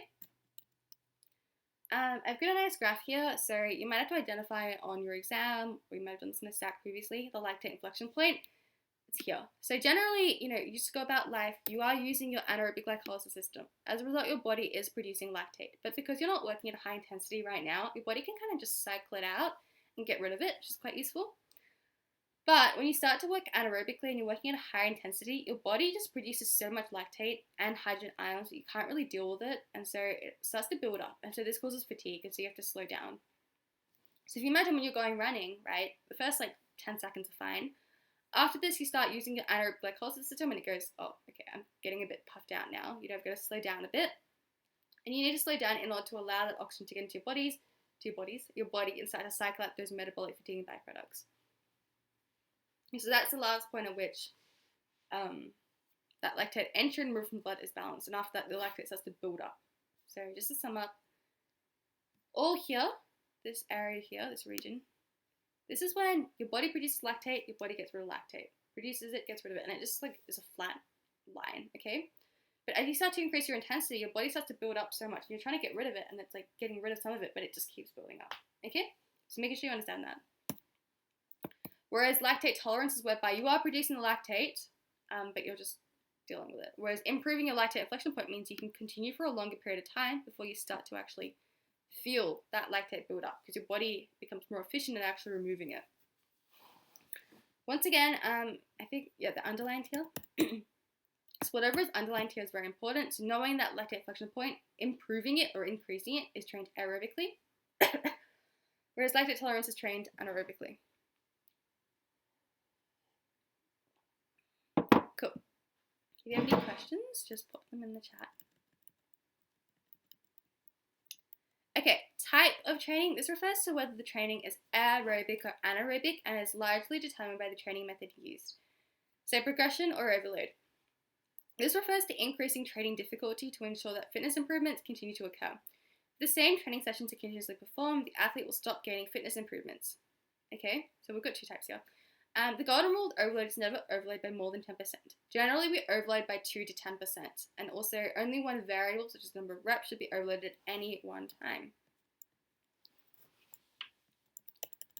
Okay, so I'm gonna go over this a bit. So type, pretty straightforward. Is the training aerobic? Is it anaerobic? Just figure that out. Regression or overload. This refers to increasing training difficulty to ensure that fitness improvements continue to occur. If the same training sessions continuously performed, the athlete will stop gaining fitness improvements. So Avika is usually quite fair with these type of questions. So you might get a big training program and you need to help instruct someone to overload by a little bit or improve the training program as the weeks progress. So they might be running 10 kilometers. So in order to overload, you might get the person to increase the distance that they are running by 10% or 2 to 10%. So you might improve the distance by, it might be 1.1 kilometer, okay, each week. Or it might be the amount of time they spend running. If they're running for an hour, you might, increase that time by a few minutes in order to increase or overload by a few minutes, right? Not even really a few minutes. You probably just do half a minute or something like that. It really depends on the timing. It's usually just a really basic calculation. Usually just overloading by 10% by increasing the distance is the easiest way to go. If you get number of reps, you might increase the number of reps by about 2 to 10%. Don't try and hit 10% every time. If you can do less than 10%, that's fine. But yeah, 2 to 10% is usually the golden rule. Okay, in terms of specificity, this refers to making the training program as similar to the sport as possible.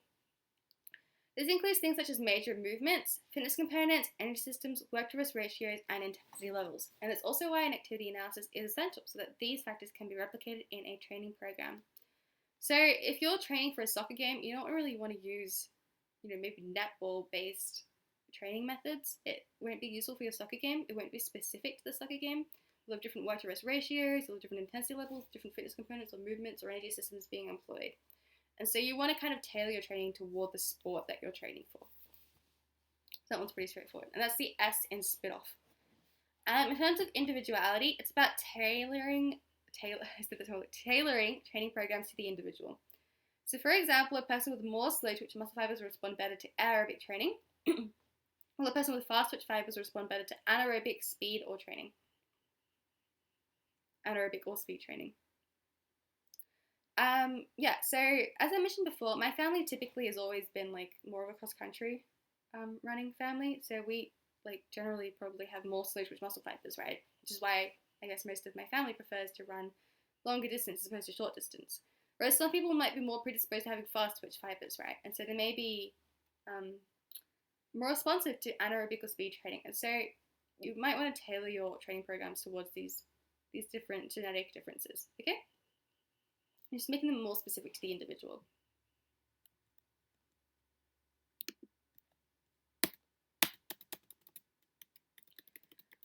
Okay, this can be quite a complex one if you haven't looked at it before. I think it's really interesting. So as people get fitter, their fitness improvements tend to occur more slowly. Untrained individuals will show more rapid improvement when they undertake a training program than a trained individual completing the same program. However, the trained individual will still usually perform at a higher level. So you can see here, this is the principle of diminishing returns. They often describe it as the principle of diminishing returns in the VCE exam, and you often have to define it, and that's a really common exam question.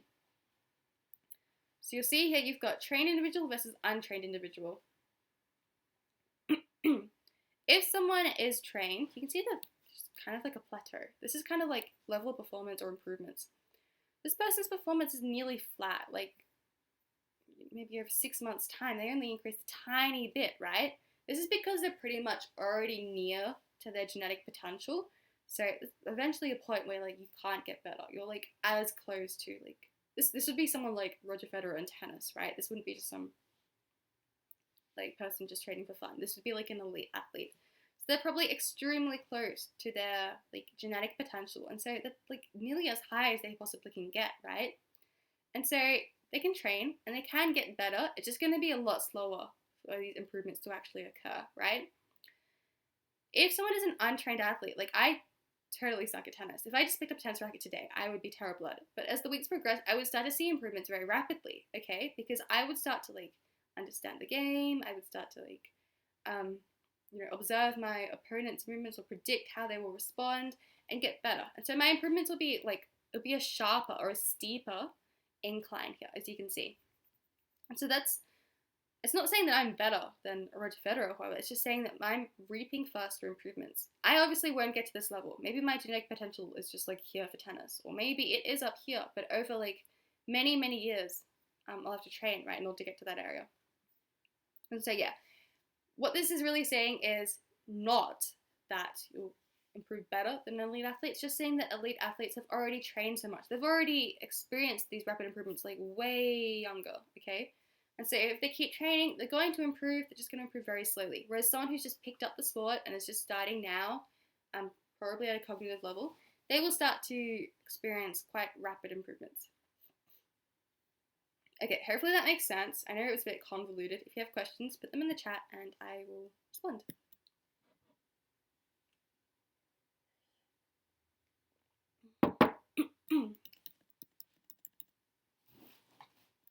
Okay, variety. So variety during training sessions is important to ensure that the athlete remains interested or motivated. Simple ways to add variety to a training program include running different routes or completing training in a different place. And variety can often clash with specificity.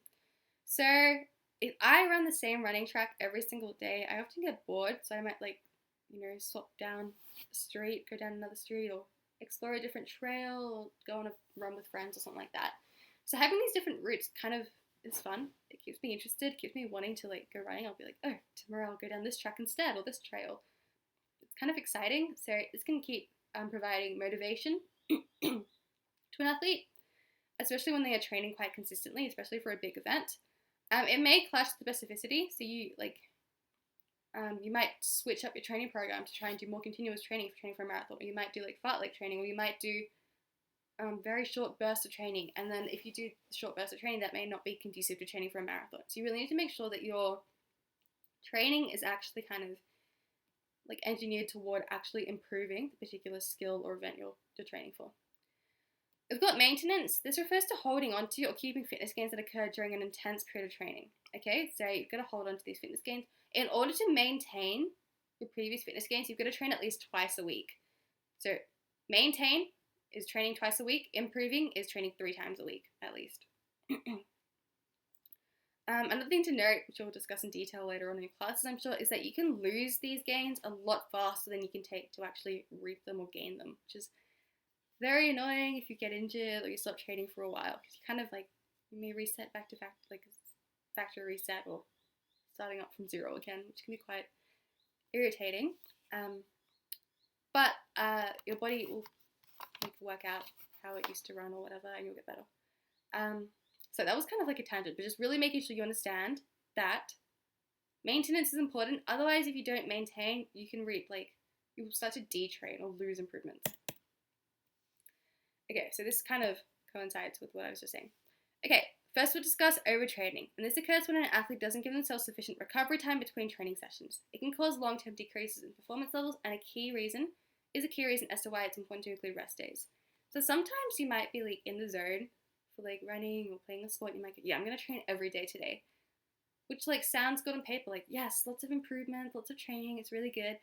But it doesn't give you enough time to recover. And even if you feel fine, psychologically, often your body will have micro tears in the muscles which need to be repaired, or DOMs which you can't really get around, stuff like that. It's really important to take rest days. Another main problem with overtraining is that you often increase or decrease motivation. So if you're running every single day, you've kind of made it a chore for yourself. You're not getting days off, or you might want to watch TV and you're okay, I'm going to go run instead. So all of that can be quite detrimental to an athlete, and it can lead to lack of motivation, and yeah, it can be bad for their performance. Cool. Detraining is also known as reversibility. It refers to the potential loss of fitness that was gained during a training program. If training is completely stopped, a loss of previously achieved fitness gains will occur. So in around 3 weeks of no training, both cardiac output and VO2 max can decrease by up to 8%, while after 12 weeks it can drop by as much as 18%. Not fun. But you can obviously train up again, follow a training program, and get those benefits back.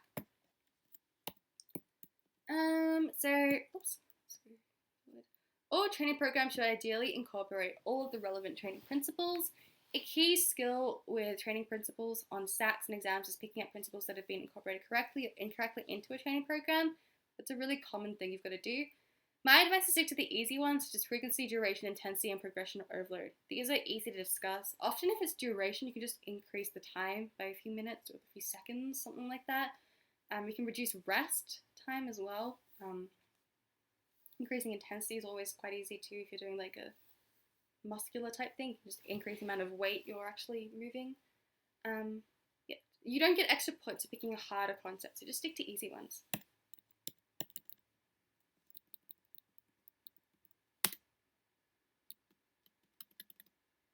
So in studying for this area of study, you must be able to identify training principles that have been incorporated correctly and those which have been incorporated incorrectly into a training program.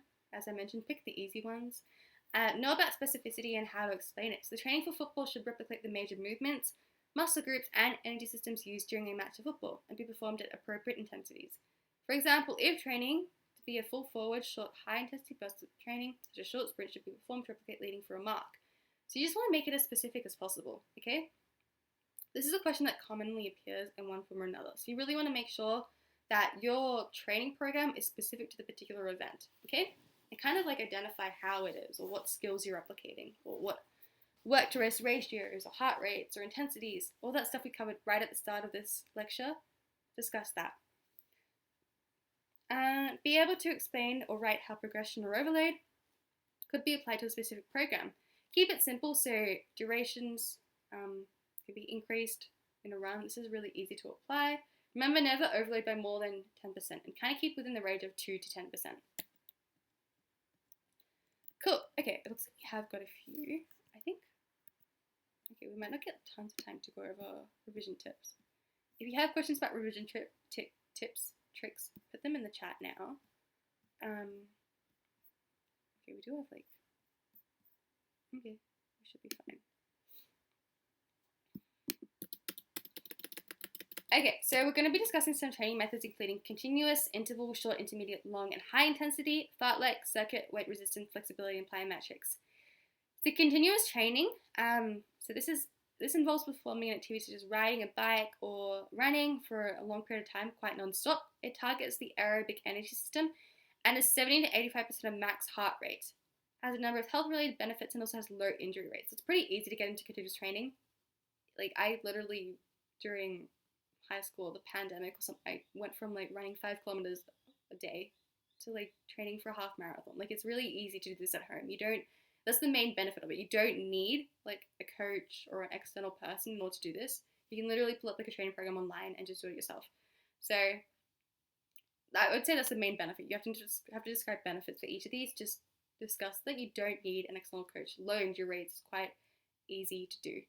As you can see here, we've actually got 70 to 85% max heart rate. So this is what I talked about before, that big ugly table. That's actually useful. You can see here, continuous training is an aerobic energy system training method. It actually fits within that range of 70 to 85% max heart rate. So it's useful, right?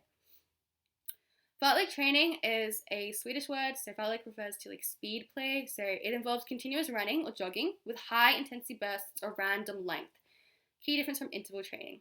So I actually have an app on my phone which I used to go running with, and you're like running and then it pretends that there are zombies like chasing after you, so you've got to sprint for a bit. So it's quite sporadic. And so this random zombie attack helps you to incorporate high intensity bursts of random length. Like it might be a minute the zombies are chasing after you, or like 10 seconds or 15. So it's really random. So fartlek's pretty random. It's not like governed by, okay, every minute we're going to start sprinting. It's just random. And that's the main difference with fartlek from interval, which we'll look at soon. And it targets both the aerobic and anaerobic energy systems. We've got, next up, circuit training, which is like, you might be in the gym and you've got a bunch of different stations, and you perform different activities at each station. You might at one station do star jumps, you might do push-ups, you might do, skipping at one station. So you've got lots of different stations. You can target a number of different components here, and it's a great way to add variety and can easily be overloaded. We've got interval training. So we've got 3 different types of interval training. What this is periods of high intensity which are interspersed with periods of rest, and the level of the work and rest periods can be changed to target different energy systems and fitness components. So short interval training is where your work period's under 10 seconds in length and work to rest ratio is about 1 to 6. The ATP PC system is dominant. So short interval, short bursts. I just think it's a fast event, so ATP PC system. Making sure you know these work to rest ratios, I would say about 1 to 5 to 1 to 6 for the short interval training, meaning 1 minute of work, 6 minutes of rest, or 10 seconds of work. I wouldn't say 1 minute, it's 10 seconds, sorry. 10 seconds of work, 50 seconds of rest, or 60 seconds of rest. In terms of medium interval training, the work period is between 10 and 60 seconds. So the work to rest ratio is around 1 to 2 or 1 to 3, and it targets the anaerobic glycolysis system, so you can build lactate tolerance here.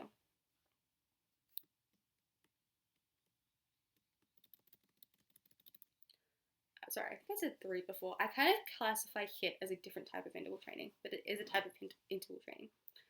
Long interval training is where you've got a work period of at least 1 minute. It's a work to rest ratio of 1 to 1 or more. So 1 minute of work, 1 minute of rest, or 1 minute of work, 50 seconds of rest. Something like that. So you've got more work than rest or equal work and rest. The aerobic system is dominant. It can increase your lactate inflection point if done at a high intensity. So if you want to increase your lactate inflection point by putting off like how long it is before you actually start to have too much lactate being produced, you can actually train using long interval training. Next up we have HIIT, which is high intensity interval training. It's like a new training method. It's been around for like 10 years, but it's still kind of like a radical training method, I guess. It involves periods of short, high intensity work, so about 10 to 30 seconds, followed by periods of reduced intensity recovery. So you might sprint for 30 seconds, jog for 10 seconds. Sprint, 30 seconds, jog for 10 seconds. And it's quite like, not regulated, but like it will have these designated times, whereas fartlek is very random or sporadic. The main thing that this system targets is the aerobic system, and it results in aerobic chronic adaptations. The main advantages of this, like if you look at magazines like Runner's World or something, people will rave about HIIT because it takes a lot faster to do. So people are always like, in these magazines, you can do HIIT in your lunch break and get the same benefits as running for, an hour in 30 minutes by doing this HIIT training, by, high intensity, 30 seconds, short intensity, 10 seconds, something like that. So yeah, it is quite a fast method of training. It's very quick, and you can still get the same benefits purportedly. Okay?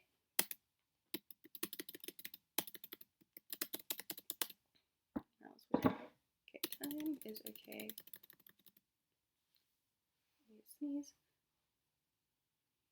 So resistance training, we've got sorry guys. Okay. In terms of resistance training, we've got weight training. This can increase muscular strength as well as muscular power and speed. There's a high risk of injury involved here, so you kind of want to make sure you know what you're doing, or you have a personal trainer or coach helping you out. It's also got quite a high level of intensity. Here is another table. I would also recommend memorizing this one. I didn't memorize this one in high school, and I had a lot of trouble in the exam in this section because I didn't remember what repetition weights are required for each of these different components. So muscular strength, muscular hypertrophy, muscular power, and endurance. You must know these. Just this entire table. So no repetition weight is percentage of max reps, 60-70 for muscular strength, 70-85 for this one, 30-60, 40-60. All of them are 1 to 3 sets, which is fine, easy to remember. Just knowing that muscular power, because it's quite a fast movement, it's a fast repetition speed, whereas the rest is slow to moderate. And then in terms of number of reps, you might have 3 to 6 for muscular power, so quite a small amount for muscular power, because it's fast, whereas you might have muscular reps have 15 to 25 reps, because it is for a prolonged period of time. So prolonged period of time, but also less weight. It's quite a small amount of weight. Whereas this one, it's kind of like a middle-ish amount of weight with small reps, but it's faster movements, okay? Whereas hypertrophy, if you want to have like bigger muscles, you might want to do 70 to 85% repetition max reps and 8-12 reps, or muscular strength, 60 to 70% of maximum repetitions and 8 to 12 reps. Okay, so this is just something you have to memorize, which is annoying, I know, but it will help you in the long run. So if you can like print out this table, or then maybe draw your own table and just try and fill in the blanks every few days, that will help you. Okay, I think my box where I'm in is like in the corner of the screen here. I can't see it right now, but It might be blocking the visual. What this visual is really just a bunch of people like skipping, tuck ropes, long jumps. It's just kind of demonstrating different methods of plyometric training, which is just jumping. So plyometric is just kind of like powerful, explosive movements. It focuses on developing muscular power. It generally involves standing jumps, and it uses something known as the stretch reflex, which is when the body initiates a concentric contraction before a rapid eccentric contraction to prevent overstretching of the muscles. Example of this is how we bend at the knees and hips before jumping vertically. So clear safety guidelines should be followed. Okay, so bending, jumping. It's just really explosive jumping movements. It's pretty much plyometrics. You often need to, there should be a bit more info here. No? Some things to keep in mind here is that you probably need a coach or a personal trainer there to make sure that you don't get injured, because it is quite an injury-prone activity. And making sure you have like flat solid shoes, you're on like flat footing, not like an incline or anything. Stuff like that's important as well. We've got flexibility training, which is for flexibility type sports, I guess, like yoga.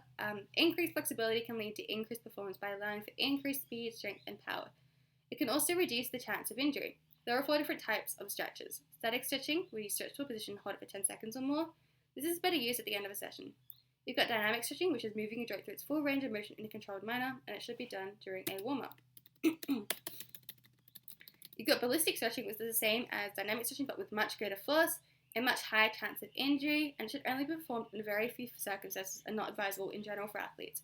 And then you've got PNF, which is proprioceptive neuromuscular facilitation stretching. The participant moves the muscle through its range of motion until discomfort is felt. Then the muscle is contracted isometrically, no change in length for 6 seconds. The muscle is then slightly relaxed before being stretched isometrically for another 6 seconds. You don't have to write down proprioceptive neuromuscular facilitation. You can just write PNF, and that's perfectly fine. Okay, just a bit on tips for this area of study. Knowing which energy systems and fitness components each training method predominantly trains is really important. Know a couple of advantages for each type of training, and remember that high intensity input training is an aerobic training method that leads to aerobic chronic adaptations such as increased LIP. If you're having trouble with HIIT, I recommend going to the VCAR website and looking up advice for teachers, HIIT explained, stuff like that, because there is a bit more info on HIIT because it's kind of like a new training method. But yeah, I think it's pretty straightforward. If you have a trouble with it, just put a question in the chat. Something else I recommend is memorizing those tables. I know it's tedious and boring to remember percentages and numbers, but it's going to be quite useful to you in the exam, and I highly, highly, highly recommend it. Okay, so please do that. Okay, we've got like 10 minutes left, so we'll go through this last area of study. I'll put in some study tips in the chat if you need them. Maybe ask a question if you want me to discuss some study tips now, and I will do that, because we might run out of time. Okay, just generally psychological strategies. Psychological strategies used to enhance performance and aid recovery, including sleep, confidence and motivation, optimal arousal, mental imagery, and concentration. So sleep. A lack of sleep can decrease performance. It can lead to decreased endurance, impaired decision making, decreased tissue repair, and decreased ability to break down fuels, amongst other effects. Confidence and motivation. People who are self-confident are less likely to give up and more likely to cope with pressure. Overconfidence or arrogance can result in decreased performance levels. And there is like a graph, which I'll show you guys. A more motivated person is more likely to train and complete tasks. Intrinsic motivation is internal and extrinsic motivation is external. So intrinsic is stuff like, yes, I really want to beat my personal best. Whereas extrinsic is like, yes, I want to get that money for that award or win so I can get a trophy. Stuff like that. So intrinsic motivation is a better type of motivation. Positive motivation should be used with beginners, should be used with anyone, I think. We've got positive motivation, which is like, yes, cheering you on, encouraging you, rewarding if you do well. Whereas negative motivation is like berating someone for not doing so well, which I don't like. So, or punishing someone. Like, oh, you didn't do well in soccer today, go run 10 laps of the pitch, which I think is a bit harsh. Goal setting can also increase motivation. Okay. Go back. So what is arousal in PE? It's how ready a person is to perform a task. So arousal and performance levels have an inverted U relationship. So low arousal means lack of motivation, boredom, and lower performance. You can see low arousal would be about here. If you kind of just not motivated, you're not feeling like you want to participate, or quite bored, it'll be about here, your arousal will be here, and you can kind of like follow this graph and see, oh, okay, your performance levels are not going to be great. This is our optimal performance, you're only like here, right? If we have a high amount of arousal, we might be overly stressed, we might be freaking out about the activity we're about to participate in.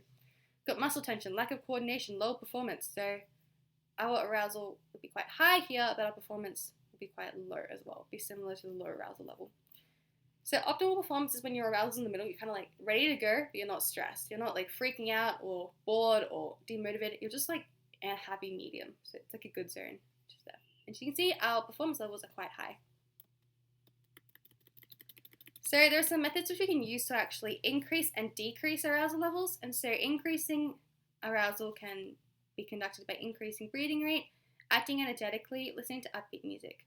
Reducing arousal levels can be conducted by reducing breathing rate, progressive muscle relaxation, and meditation. And different sports will require different arousal levels. So archery versus rugby. So mental imagery. This involves the individual imagining themselves performing the task before actually doing it, can actually strengthen the coordination of their muscles. And the effect of the individual is relax at the time and visualize themselves succeeding. Mental imagery can improve performance by strengthening connections and allowing athletes to identify potential problems with their approach or technique. Concentration. So this is the ability to focus on relevant things over an extended period of time. And there are 4 types. This can be a bit tricky, so I'd recommend spending some time like looking over this because it can be quite confusing. There are some examples here which I think are useful, so try and apply these examples to the definitions here. So broad internal concentration is when you focus on your own thoughts and feelings. So a sprinter about to start a race, just thinking, okay, I'm going to go, since the gun goes off, I'm going to sprint. It's like your own thoughts before you start a race. But it's quite wide. You might be worried about, okay, what if this opponent overtakes me? What if I don't know, lose my footing? What if my shoelace comes undone? You might be like, it's broad. There are many thoughts, but it's all internal, okay? Narrow internal is when you kind of shut out irrelevant feelings and thoughts. You just mentally rehearse upcoming movements. So sort of fretting about shoelace or whatever, you just go, okay, I'm just going to dive off. I know what to do. I'm going to do a spin here and a cartwheel. I don't think you can do a cartwheel in the air. But yeah, you just kind of rehearse what you're going to do soon, okay? So divers, gymnasts, performing their movements in their head before they actually perform their own movements. So it's narrow internal. There's no freaking out about the crowd or wondering if someone's watching, just in your head, okay? Broad external is focusing on the actions of others. So instead of like thinking about your own, what you're going to do, it's kind of like looking at everyone else, watching other people on the court, okay? Trying to think about what your teammates will do or what your opponents will do, stuff like that. So watching a soccer player trying to make a dash behind the defense. It's broad because there are many different things going on, and it's external because it's outside of your own head, if that makes sense. The narrow external is kind of like also outside of your head, but focusing on one thing in particular. So watching a cricket ball come down the pitch or the soccer ball roll down the field, stuff like that. Just focusing on a small thing, external, like outside of your head. Okay? Okay, I think we're very much at the end here. I might just spend a few minutes just discussing tips and tactics and things. I think my legs are falling asleep, sorry guys. But yeah, so just generally with PE, I recommend trying to get through content, like making sure your content kind of finishes before the school holidays. I just think it's really hard to actually keep up with content, keep up with exam revision stuff if you actually happen to finish your content after the September holidays. So if your school isn't up there yet, I recommend trying to finish all the content either by yourself, with a tutor or something throughout, like before the September holidays. And then in September holidays, start a full like revision. So I recommend printing out the entire study design, laminating it, crossing off things with like a whiteboard marker. So each time you go through a dot point, you're just going, okay, I know all about this, make some notes on it. Maybe buy a summary book. I personally really enjoyed the A+ bio notes, A+ PE notes summary books. They're like usually a single color. I think the bio one was green and the PE one was, I can't remember what the green PE one was, but there are also A-Town note study books. I just personally thought those were more effective because I didn't really enjoy the PE textbook. I thought it was too big, too much information, not as concise as it needed to be, and so I thought a summary book was a lot better. So I preferred that. And then I would annotate it with my own definitions or mnemonics or drawings, pictures to help me remember. Then I would start on practice exams. I would literally just print out a bunch. I did 20 practice exams. I think that's a good thing to aim for. I know a lot of people may disagree with that, but I personally thought that was most effective for me. yeah, so I just worked the practice exams. I did them under timed conditions because you want to replicate the exam scenario as much as possible. I would go through the exam. Every time I had a question I was a bit unsure about, I'd circle it or highlight it, and then I would go through and mark the entire exam. And any question I also got wrong, I would also circle and highlight. And so I'd get all those highlights and put them in a list. And so I had a list of questions which I was either confused about, even if I did get it right, or I got wrong. And so I'd actually go back and review all of them. And what I would do is I'd put them into the ATAR Notes forum. So I made an account, I put my questions into the ATAR Notes forum, and I would ask, okay, I got this answer. Why is this? Or I got this answer right, but I don't understand why this is happening. Can someone please tell me? And so someone would get back to me really quickly, and I just thought it was really useful as opposed to spamming a teacher with a bunch of questions. Yeah, so I thought that was the best thing. And then I would keep a list of all those errors at the back of my book, and I just read over them every night before I went to bed. So I remember reading somewhere that revising these errors before you go to bed, or revising something before you go to bed, helps it stick in your mind better. And so every night I would revise those errors and just, yeah, keep consistently reviewing them and keeping them at the forefront of my mind so I wouldn't have trouble with them. And then I'd just keep doing more exams and keep doing the same thing over and over again. And just keep a log of what my grades were. So my first few grades were terrible. It was 40 out of 120 or something like that, or just really bad, right? 40%, 60%. And so eventually over time you'll start to notice you're doing really well, and it's kind of like positive motivation. It's kind of funny because you can apply this training program to studying as well. Start to see positive motivation, increased variety, increased duration, stuff like that. It's a bit meta, but yeah. So that's how I studied for the exams. I think that's the best way to study. The VCAL website has 15 years worth of exams going back, so I recommend going and looking at those. Printing them out. I know some of them are from a previous study design, so they may not be as useful, but you can definitely recognize questions which aren't required for you. Yeah, I don't really have much time left, but if you have any more questions, send me an email or write it in the chat really quickly. Yeah, thank you guys for coming. Have a good year. Good luck for the rest of the year. I'll probably be back, hopefully, for the next PE one and maybe bio too. But yeah, I hope you enjoyed this and learned a bit from it. And good luck for PE and the rest of your studies. Thank you guys. Bye.